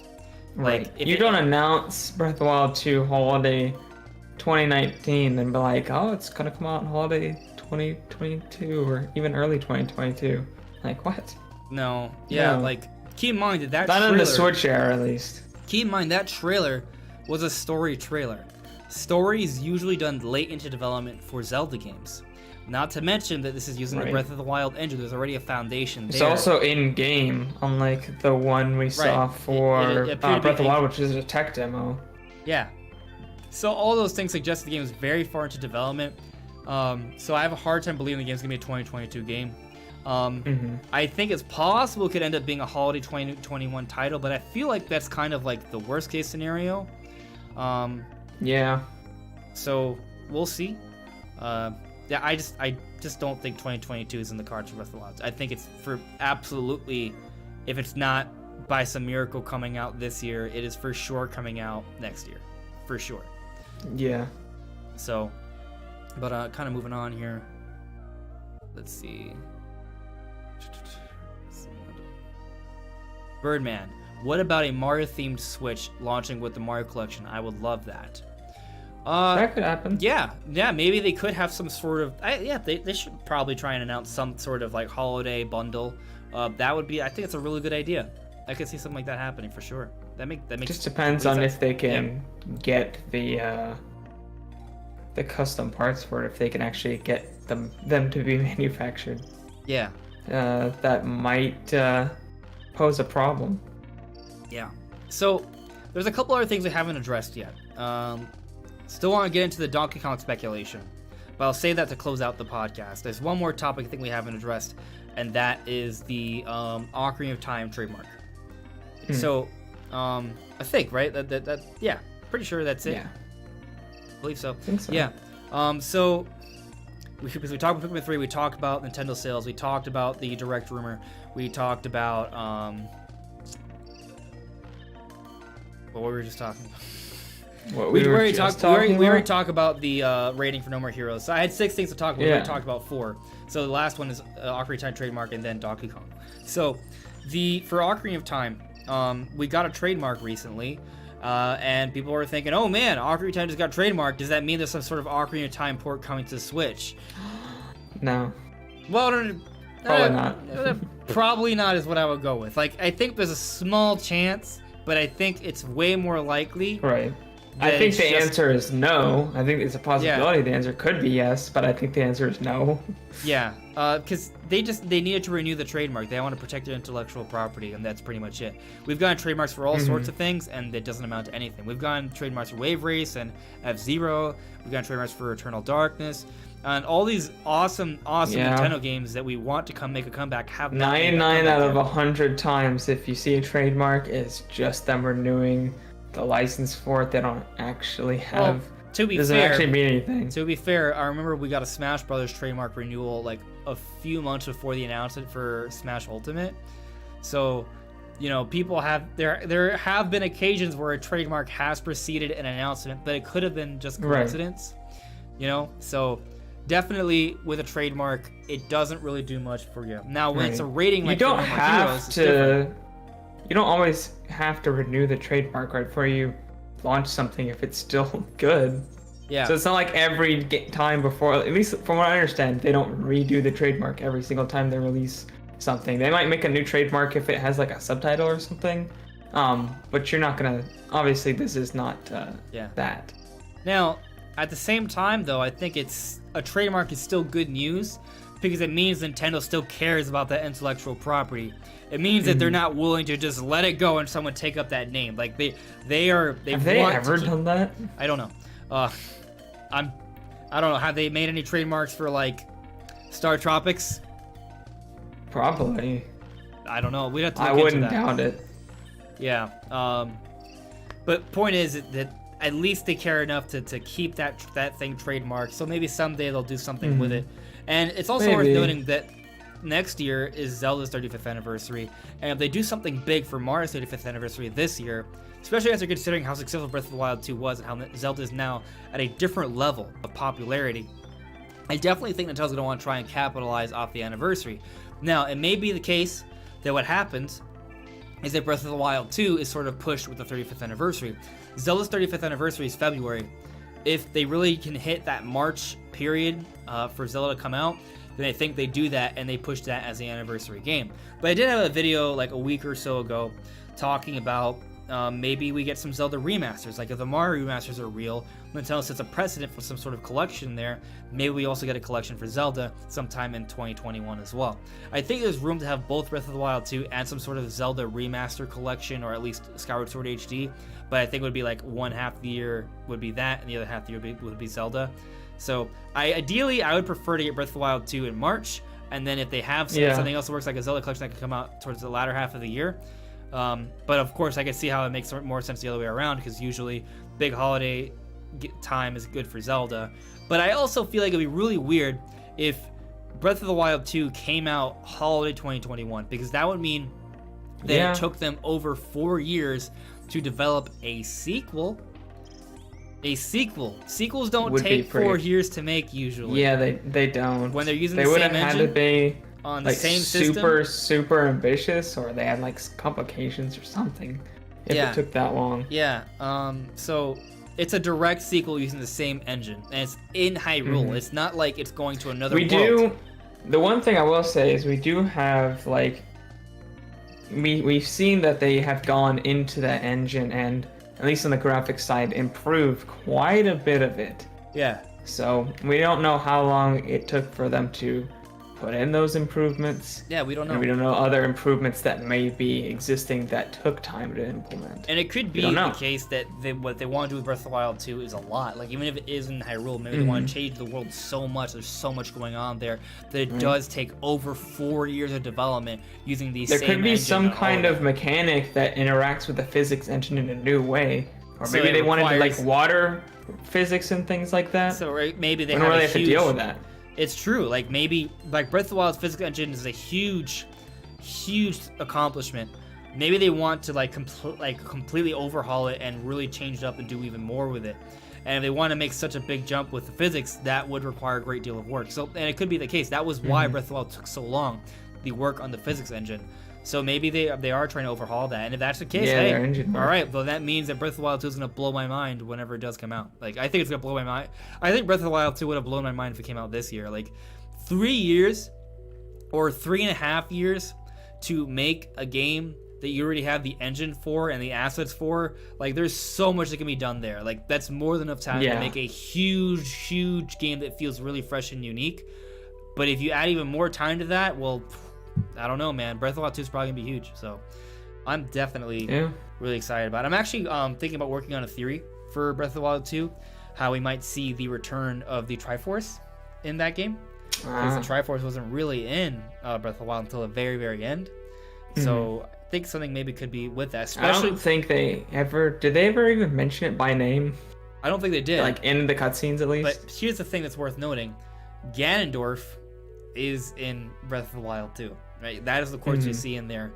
And Zelda and Link seem to be traveling together. Zelda might be playable, or at least like more deeply engrossed into the gameplay as opposed to just some random story beats. And if that's the case, then you're gonna have these three like pieces that are gonna be more intertwined to the story than ever before. At least, well, more than Breath of the Wild 1, which didn't have the Triforce, but Zelda, Link, and Ganondorf are like the Triforce holders throughout history. So with the resurrection of Ganondorf, that need to have the Triforce pieces may come up in the story. So yeah, there's a video going even deeper into that idea in the works for Breath of the Wild. Nice. Too. So yeah, I see Birdman has an interesting question here. Brandon, I feel like you'd be better for this. Would Breath of the Wild 2 be 1080p or stay at 900p? I think Nintendo's more focused on getting... I told you to answer the question. I tried to answer it anyways. You go, and then I'll give you my... I 100% think it's still going to be probably a dynamic 900p, specifically because I think they're improving a lot of the graphical fidelity here. So I don't think they're going to be able to actually run it at a high resolution. And I think they're going to try to get it to actually be more stable. I wouldn't be surprised, though, if the game runs better than the original Breath of the Wild, specifically just because... I think it's going to be close to a solid 30 frames per second. Yeah. There won't be as many Koroks Wood situations. Yeah. There's a lot of different parts, like things that carried over from the Wii U, kind of, because it's built around the Wii U, and a lot of it doesn't fully use the Switch's power, which is why we saw a lot of like updates which fixed the frame rate. But obviously they have not released one of those in a while. I think Breath of the Wild 2 should run a lot better. We've kind of throughout the console's lifespan, you kind of learn different tricks to utilize the hardware to its fullest, and technology is advancing, and we have new techniques of rendering as well that are available. So yeah, I wouldn't be surprised if it looks considerably better and runs smoother. But as far as resolution goes, no, I wouldn't think they would increase that. Yeah, I mean it's a giant open world game. That's gonna be tough. Maybe on Switch Plus. Yeah, maybe. DE Fox added me. We could get a director presentation this week. Maybe. If we go by the... Kind of getting to the point to where if they want a game in August, they need to do it like this week or next week. Right. And in fairness... Do something, not necessarily direct. The window that Jeff Grubb gave us was the 11th to the 22nd. Well, Tuesday this week would be the 11th. Mm-hmm. And the 22nd would be next week, the 22nd. So it kind of lines up with what you're saying, Brian. That 2-week window that Jeff Grubb is saying is falling in line with what you think kind of needs to happen. Like, I agree. Like, if they want to, if something's coming out in September, these next 2 weeks, something has to happen if there's something coming out in September. If we go, I'll say this. If we get to the 22nd and there is no announcement, I will then be like, okay, guys, the Mario remasters are not coming out in September. I'll give up my prediction because at that point I'll say I'm for sure wrong. Yeah. So we will see on that one. And for the record, because I have said this repeatedly, like I haven't given up on my Breath of the Wild 2 for holiday 2020, even though I'm like really like don't believe my prediction that much anymore, right? Like I haven't like officially given up on it because my stance has always been that until Nintendo outlines their holiday season, I still think there's a chance because we still don't know what the November game is. So yeah, we don't. So that's why I haven't like fully given up on it, even though I totally acknowledge it's become it seems really unlikely at this point. But I'll also argue that at this point it seems unlikely that we're getting a game in September too. So, it's strange. And also, I'll argue about this as well. It seems unlikely that Nintendo would have a direct shortly after the announcement of Pikmin 3 Deluxe. But Jeff Grubb is teasing something really soon. Other leakers or insiders are teasing something really soon as well. And I do think it does make sense to come out with something else before Pikmin, because that's just like a long period of time to not have a Nintendo such a game. long wait. Yeah. But we won't know until something happens, and obviously Nintendo's been very, very quiet this year, and their rate of releases has been slower than previous years. So we'll have to wait and see on that one. But in terms of the Ocarina of Time trademark brand, to kind of close out that topic, do you sort of anticipate anything for Ocarina of Time in the future at all? I mean, they're kind of running out of 3 Zelda games to do things with. I only have Skyward Sword left. I kind of expect to see that before we start seeing them redo games they've already redone. Yeah, I'm in the same boat as you. Skyward Sword HD is strange because a couple years ago we did get that comment from Aonuma, the director for Zelda. He said in a Zelda concert, Skyward Sword for Switch, right? Like, he said that to the audience, and then of course Nintendo PR came out afterwards saying that there are no plans for Skyward Sword to the Switch. But unless Aonuma is getting delusional, why would he just straight up say that to the fans? Like, it's just completely wasted. Now, it's possible maybe he was trying to get Nintendo, like, you know, higher ups of Nintendo to green light that idea, and he really wanted to bring it to the fans. He was really excited about the concept, so there was something maybe into the talks, but it fell through, and he might be disappointed. I'm pretty sure it. That's possible. Aonuma could get a Skyward Sword HD if he wanted. I think I don't think it'd be hard. The problem though him. is the Skyward Sword HD is the hardest Zelda game to remaster, I think. Yeah, in some ways, yeah. Well, with the controls, it just is. Yeah, can they map the Wii controls to the Joy-Cons? Absolutely. But should the Joy-Cons be the default way to play the game? What if you have a Switch Lite? You have to get separate Joy-Cons to play the game. It is the hardest, but I still don't think it's that hard. You know? I agree with it. I think it's doable. I'm just saying that of all the Zelda games, I would say it's still technically the most challenging because you actually have to change the controls of the game. You can't just remap them. All other Zelda games have been remastered. The controls are remapped. Yeah, maybe the control layout's slightly different, but it's still basically the same game gameplay-wise. The mechanics, they would have to change around the mechanics of the game a little bit to make it work for dual analog controls. I don't know if they would. I think you could just use you could map the motion of the sword to the right stick. But maybe they don't. All the other buttons are the same. Maybe they don't feel like that would be intuitive, though. You know, like maybe their designers are like, this is something that seems fun. Like, they might have played around with the concept and they tried it out with the analog stick. They're like, oh, this just seems dumb. Maybe we shouldn't do it. You know what I mean? I don't think anything they did with the analog or with the Wii motion controls, pretty much for any game, is something that can't be easily remapped to a controller. Well, no, to be clear, I'm playing devil's advocate here, right? I'm on Team Skyward Sword HD. I think it should eventually come. I think there's a good chance it could come out next year. So, you know, that makes sense. Some people have argued that maybe we get it this year, but I would be like, just shocked because that would be. I'd take it. I'll take it. I'll take it. But it's just kind of like there's been such a high abundance of remasters and ports this year. That would be another, you know. It would be my favorite of all of them, though. Even if it depends on what they do with the Mario remasters. But I typically like Zelda more than Mario, so. If they get like a really good remake or something of Mario 64, though, that might change my mind. Yeah. So, now let's move on to the final topic of the night. And guys, if you have any sort of questions and stuff, for sure, shoot them in the comments below. We'll try and get to them to close things out. But I am speculating that a new Donkey Kong game is in the works. Now, why am I speculating this? I brought it up at the very beginning of the podcast. 2 reasons. 1, David Wise says he would love to compose another Donkey Kong Country soundtrack. Now, the reason why that makes sense is because, of course, David Wise want to make another Donkey Kong Country soundtrack. If he wants to do it, it could totally happen. But 2, Nintendo is hiring for a 2D action game. Like, in-house Nintendo studio is hiring for designers for a 2D action game. And considering how busy Retro Studios is right now with Metroid Prime 4, they're probably not working on another Donkey Kong game. So, it makes sense to get another Donkey Kong game out on Switch at some point. If there's not a Donkey Kong game that doesn't start development soon, then there won't be a Donkey Kong game on Switch.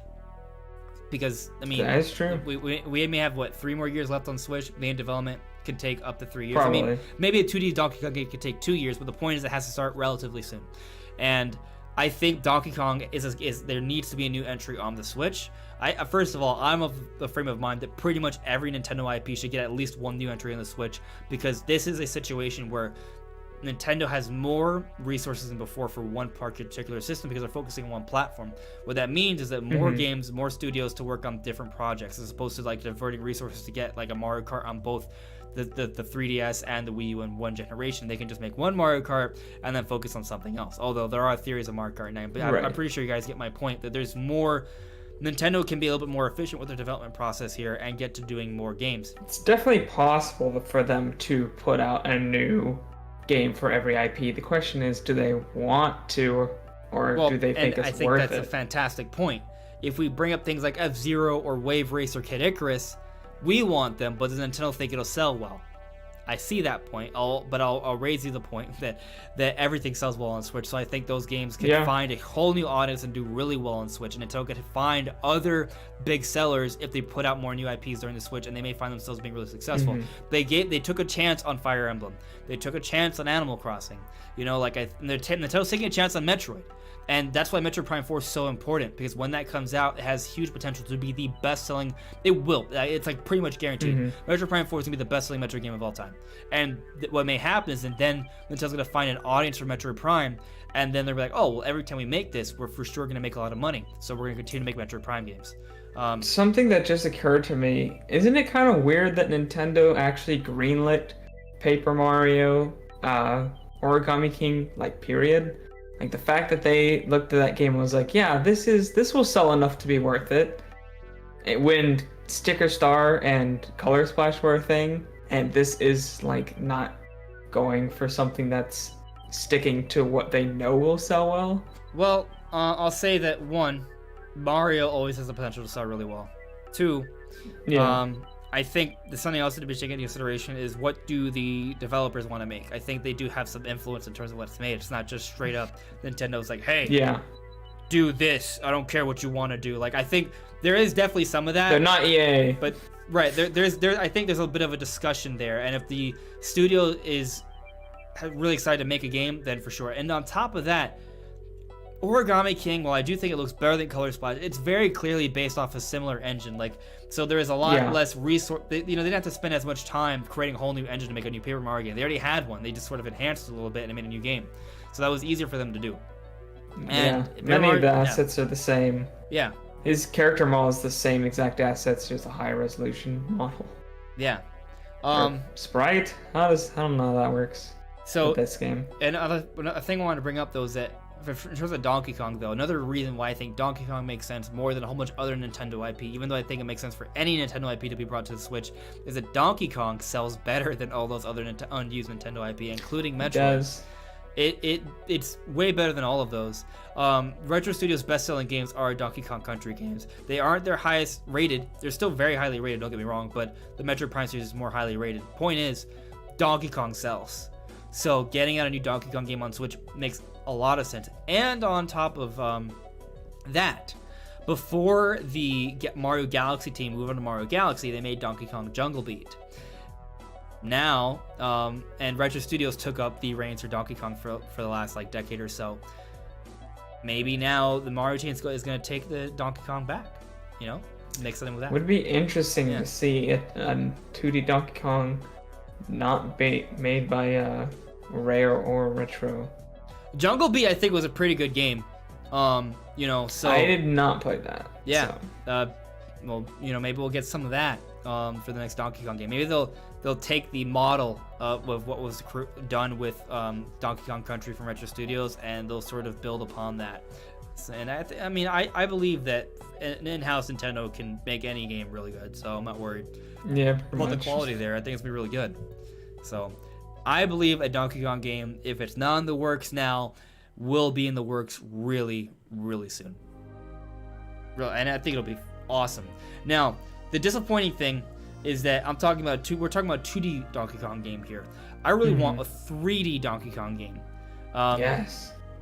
I want that, so bad, and I hope they do make that. I don't know if they will. Hard to say. But it's also worth noting that while Nintendo is hiring for a 2D action game, they're also hiring for 3D action games as well. So it doesn't have to be 2D Donkey Kong game. It could be something else. It doesn't even have to be Donkey Kong. It could be something different. But it's also possible they're hiring for a 2D Donkey Kong and 3D Donkey Kong, or 2D something different and 3D Donkey Kong game. You know, and it doesn't have to be in-house Nintendo. They have other studios as well. They have other partners that they could use.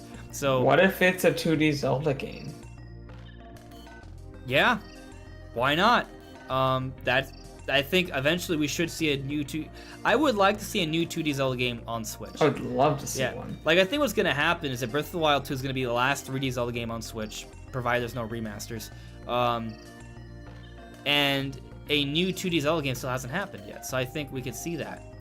It makes a lot of sense. Yeah. So, I mean, when everything's said and done for the Switch, I think we'll end up having 2 3D Zeldas that are brand new. Some sort of Zelda remaster, be it Skyward Sword HD or a Zelda Remastered Collection, includes Skyward Sword HD with Twilight Princess Wind Waker ported in as well. We got Link's Awakening, so they already remade a 2D Zelda game, and then I think they should have a new 3D Zelda game as well.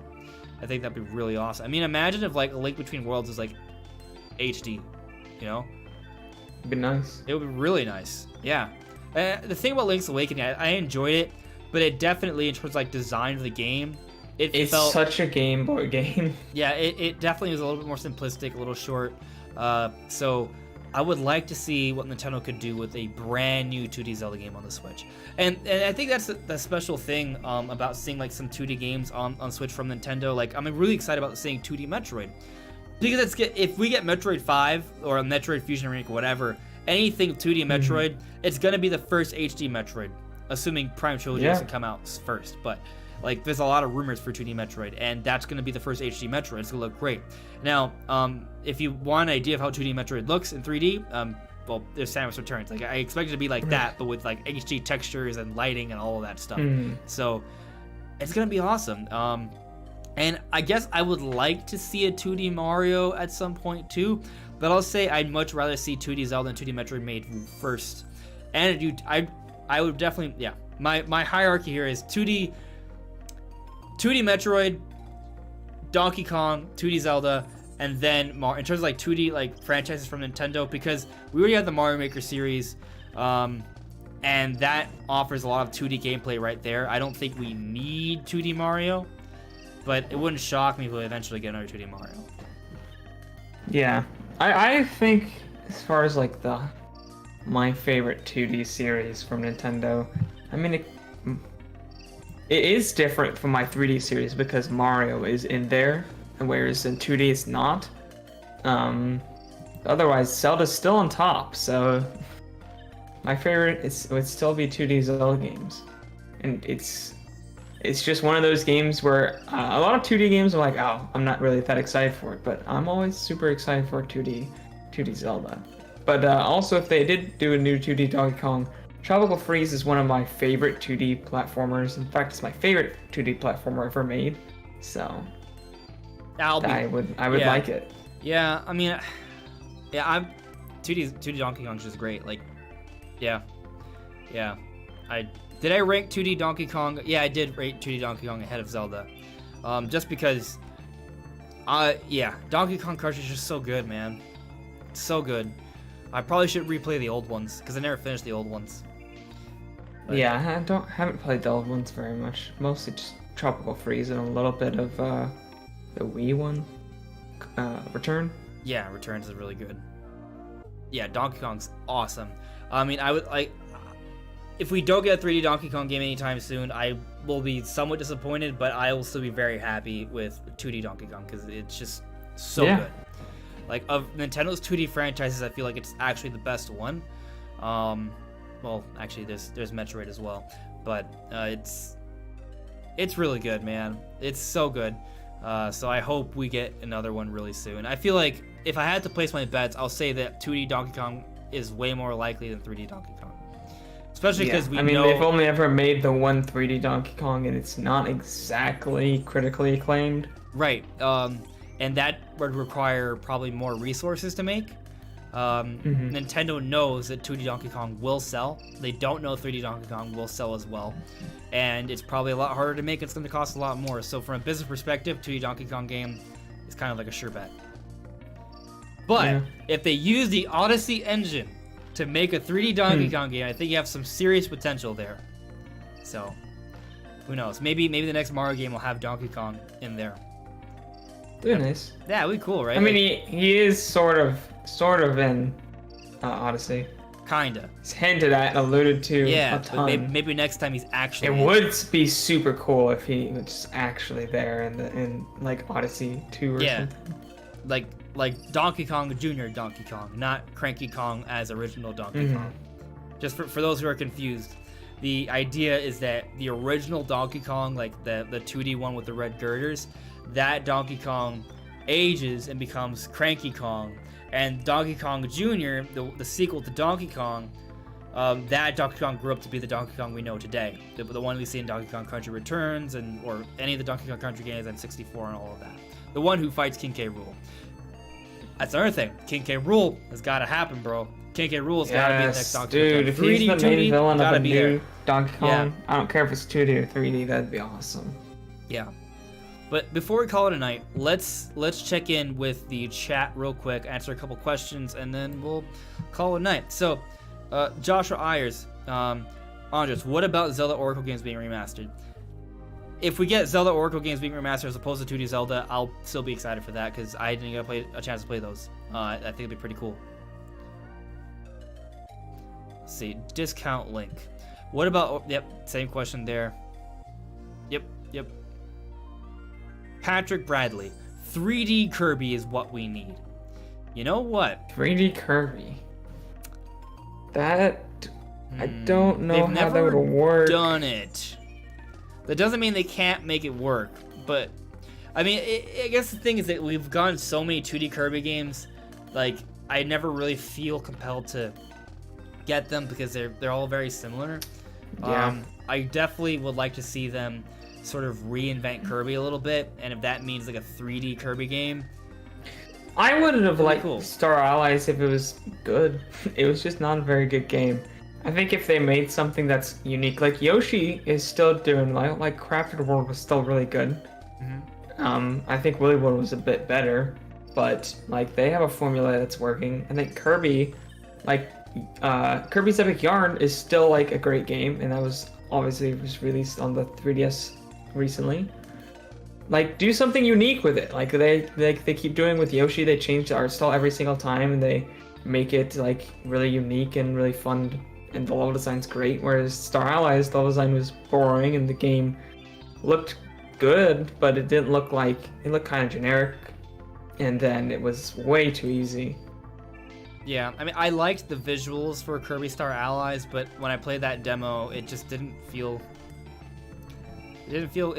play really well for me. They made so many good 3DS ones, and then they just dropped the ball. Yeah. One of my favorite Kirby games is actually Canvas Curse on the DS, and that was different because that was like drawing like your path. I really liked that game though because it was so pretty. Like there was so much like stylized, like artsy, painterly like worlds. One of my favorite Kirby games, and also another one of my favorite Kirby games is more of a traditional Kirby game, Kirby 64 Crystal Shards. Loved it. Loved the mini games in it too. It was really good. At the time, it was challenging for me as a kid, so I thought it was. I don't know if it's challenging now, but it was challenging then. I like it when games challenge me, so when I hear the game is a cakewalk, I'm like, oh well, I don't want to play through cakewalk. I want a challenge. So, it depends on it. As long as it's fun, like as long as what you're doing, if it's not like challenging, as long as what you're doing is fun and engaging, and they don't have it, like they change it up and don't make it too repetitive. I don't think difficulty always matters. Like a game can be an experience, I think. So my thing is, I understand what you're saying, and I don't disagree. I think everyone has different tastes, and for some people, they don't need as much challenge. And for me, I'll say that I like it when my games have difficulty, but if they can provide me with the illusion of a threat, that's enough. Like I want, it doesn't have to be like actually challenging, but I just want at least when I'm in the I experience, agree. feel like there's some sort of threat there to add some tension. That's kind of how I gauge like my perfect difficulty level is when I feel like I need to play well to survive, but I'm not actually dying. Like I'm not actually losing, but I feel like I need to play well and use the mechanics in a way that is enjoyable in order to actually win. That's a tough balance to make because everyone has different skill levels, you know, which is why difficulties ranging is important. I don't want the game to feel like it doesn't matter what I do. I'm gonna like destroy this enemy. Makes sense. So Tony added me. Please mention my favorite IP, Xenoblade. Sure, Xenoblade has been mentioned, and I'll say that we haven't really talked too much about. Before. Yeah, we haven't talked too much about Smash Brothers lately. I do still feel like when we get the next Nintendo Direct, that there will be a Smash character reveal. Now, I'm not expecting it to be Rex and Pirate yet. I still think there'll be characters added, but I don't think they'll be announced just yet. I think they'll be announced later down the road at this stage. Like, I think that window to kind of capitalize on the sales for the Definitive Edition have sort of come and gone already. So I think maybe they'll wait a little bit longer to announce Rex and Pirate if they're coming. And I do think they are. If we got the ARMS character, I feel like for sure Rex and Pirate are coming, but hopefully. I think if there's a Nintendo Direct, eventually there's going to be a Nintendo Direct, like, eventually. And when it happens, I think the next Smash character is going to be revealed. And there's been some speculation on that. Like, if there's, like, some sort of Mario Anniversary thing going on right now, like, maybe there is some sort of Mario Direct next week, hypothetically speaking. Right? So maybe we don't get a full-scale Nintendo Direct, we just get a Mario Direct. But this Mario Direct includes an announcement for 3D World Deluxe. It includes an announcement for the Mario remasters, and it also includes an announcement for DLC for Paper Mario. We haven't heard about the DLC for that game yet. It makes sense to have DLC for the game, don't you think? And you want to know what would be great DLC for the game? You know where I'm going? No idea. Geno! Have some sort of Geno quest. Yeah, like some sort of like star child falls from the sky or something and possesses a doll. And it's like a different world you explore, because there's like 6 worlds in Paper Mario. They add like a 7th world as DLC, and it's all about Geno as like the companion character. You learn about him as a character, and they coincide that with a Geno character as playable in Smash Brothers, and that's all announced in the Mario Direct. That'd be cool, right? That'd be really cool. Yeah, it's just. I don't think that's gonna happen. It's just me dreaming, but you know, maybe. I don't know that Paper Mario really needs DLC, or is really the type of game that can have DLC without it feeling shoehorned in. I haven't finished the game yet, but I see what you mean. But to not get completely off the point that Tony wants to get to, we'll talk a little bit about Xenoblade. Eventually, I think that Rex and Pyro get announced, but I also think Xenoblade Chronicles 3 is definitely in the works. Since we got Definitive Edition now, and hopefully it continues to sell well, that will help to push the franchise, and it'll become more and more successful. And that sort of paves the way for an eventual Xenoblade Chronicles 3. Now, I haven't gotten a chance to play through Future Connected yet, but there were interviews talking about how Future Connected was sort of used to pave like the future of the Xenoblade series, implying more for the Xenoblade series, perhaps setting up things for Xenoblade 3. I don't know exactly what happens. I've heard that it does. Yeah. I've heard that it even like ends on sort of a cliffhanger. I don't have any context for what that is. Yeah.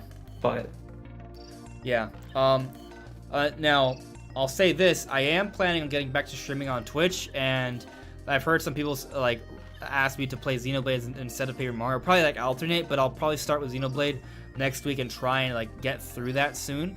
I'm like halfway through it. I'm like 40 hours in. I'm in the part with the fallen hand. I'm about to leave that area.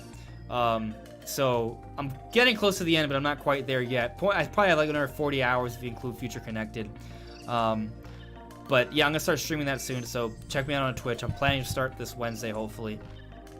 And yeah, so I really want to see what happens with Future Connected, because I would like more perspective on that, though, because yeah, like what it from what we've heard, it does sort of suggest something for the future. So for sure, I think Xenoblade 3 is in the works. I don't think it'll come out next year, but maybe it could be like a swan song kind of game for Switch. I think we'll likely get that medieval new IP first. I think before we do Xenoblade 3. And depending on how ambitious they want to go with that game, I guess it's possible they could wait for the Switch 2, but Yeah.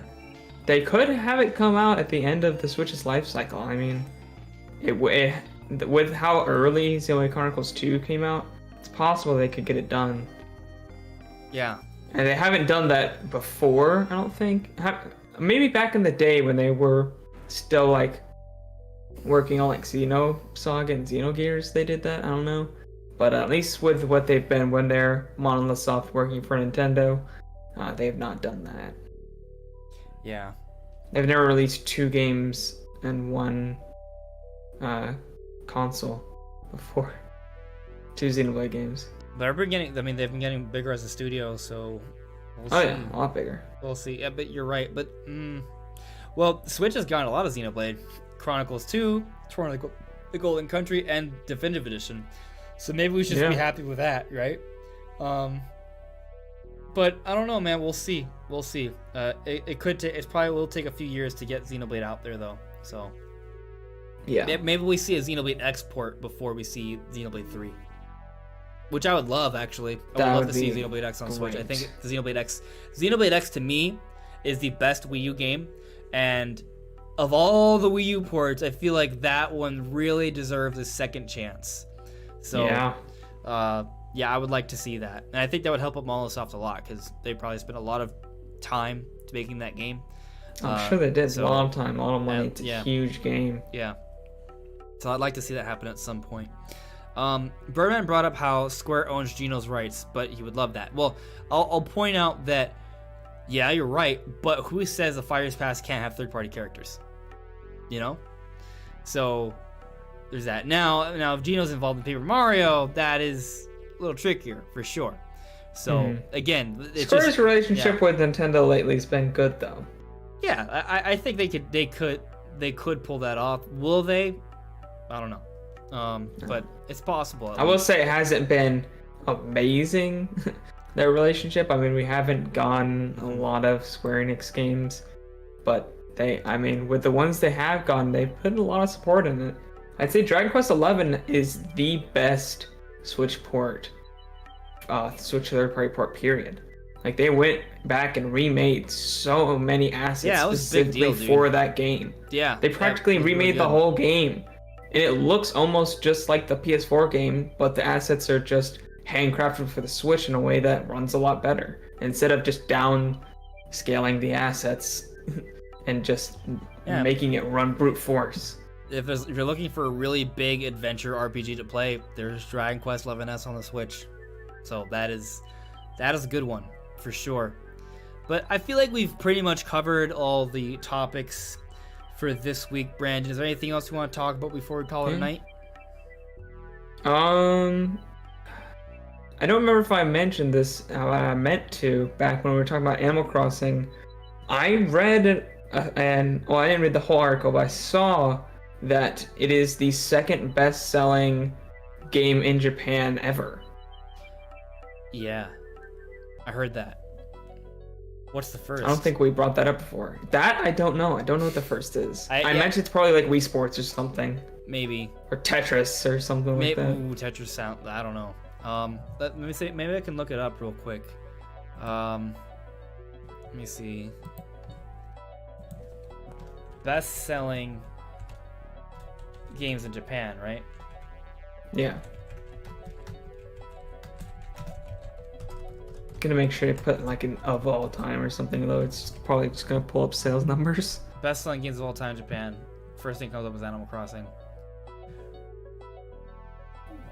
It's gonna pull up like last week's charts.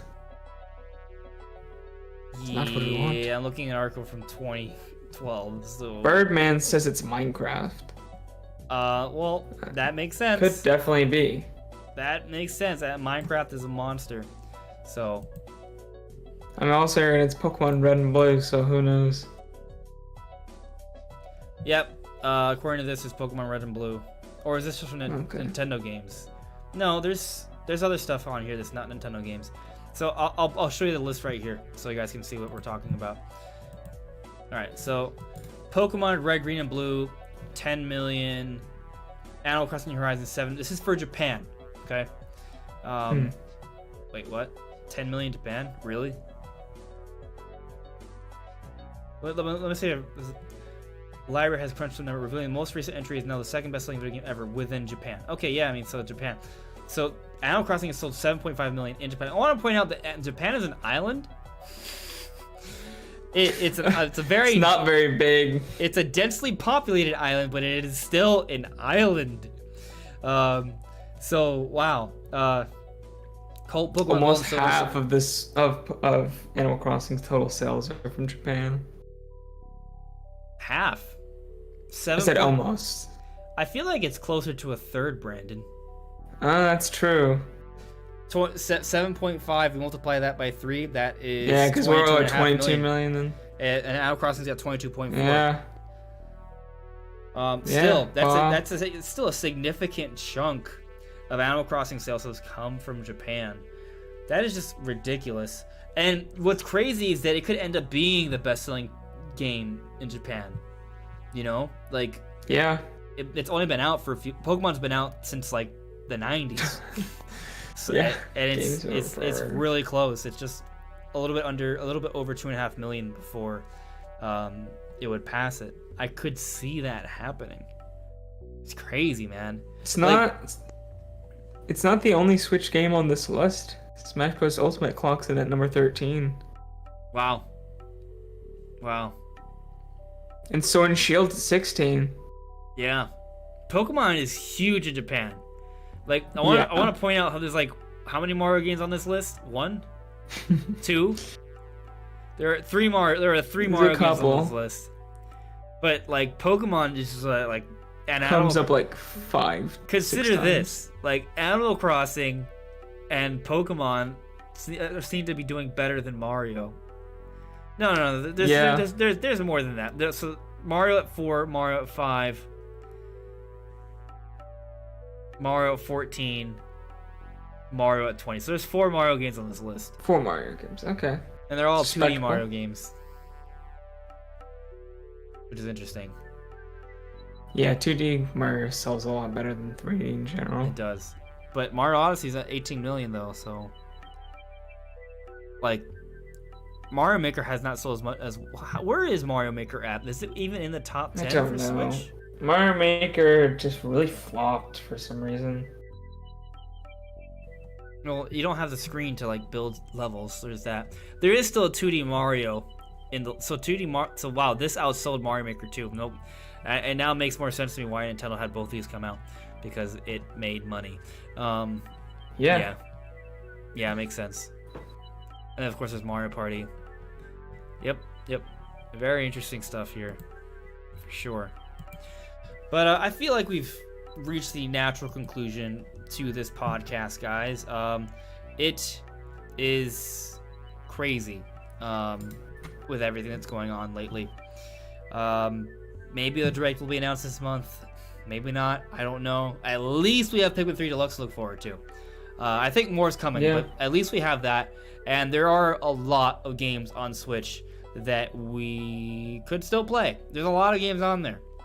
So let's continue to buy them to improve Nintendo's software sales, which have been ridiculous. Or we could buy awesome games on other systems. That's an option.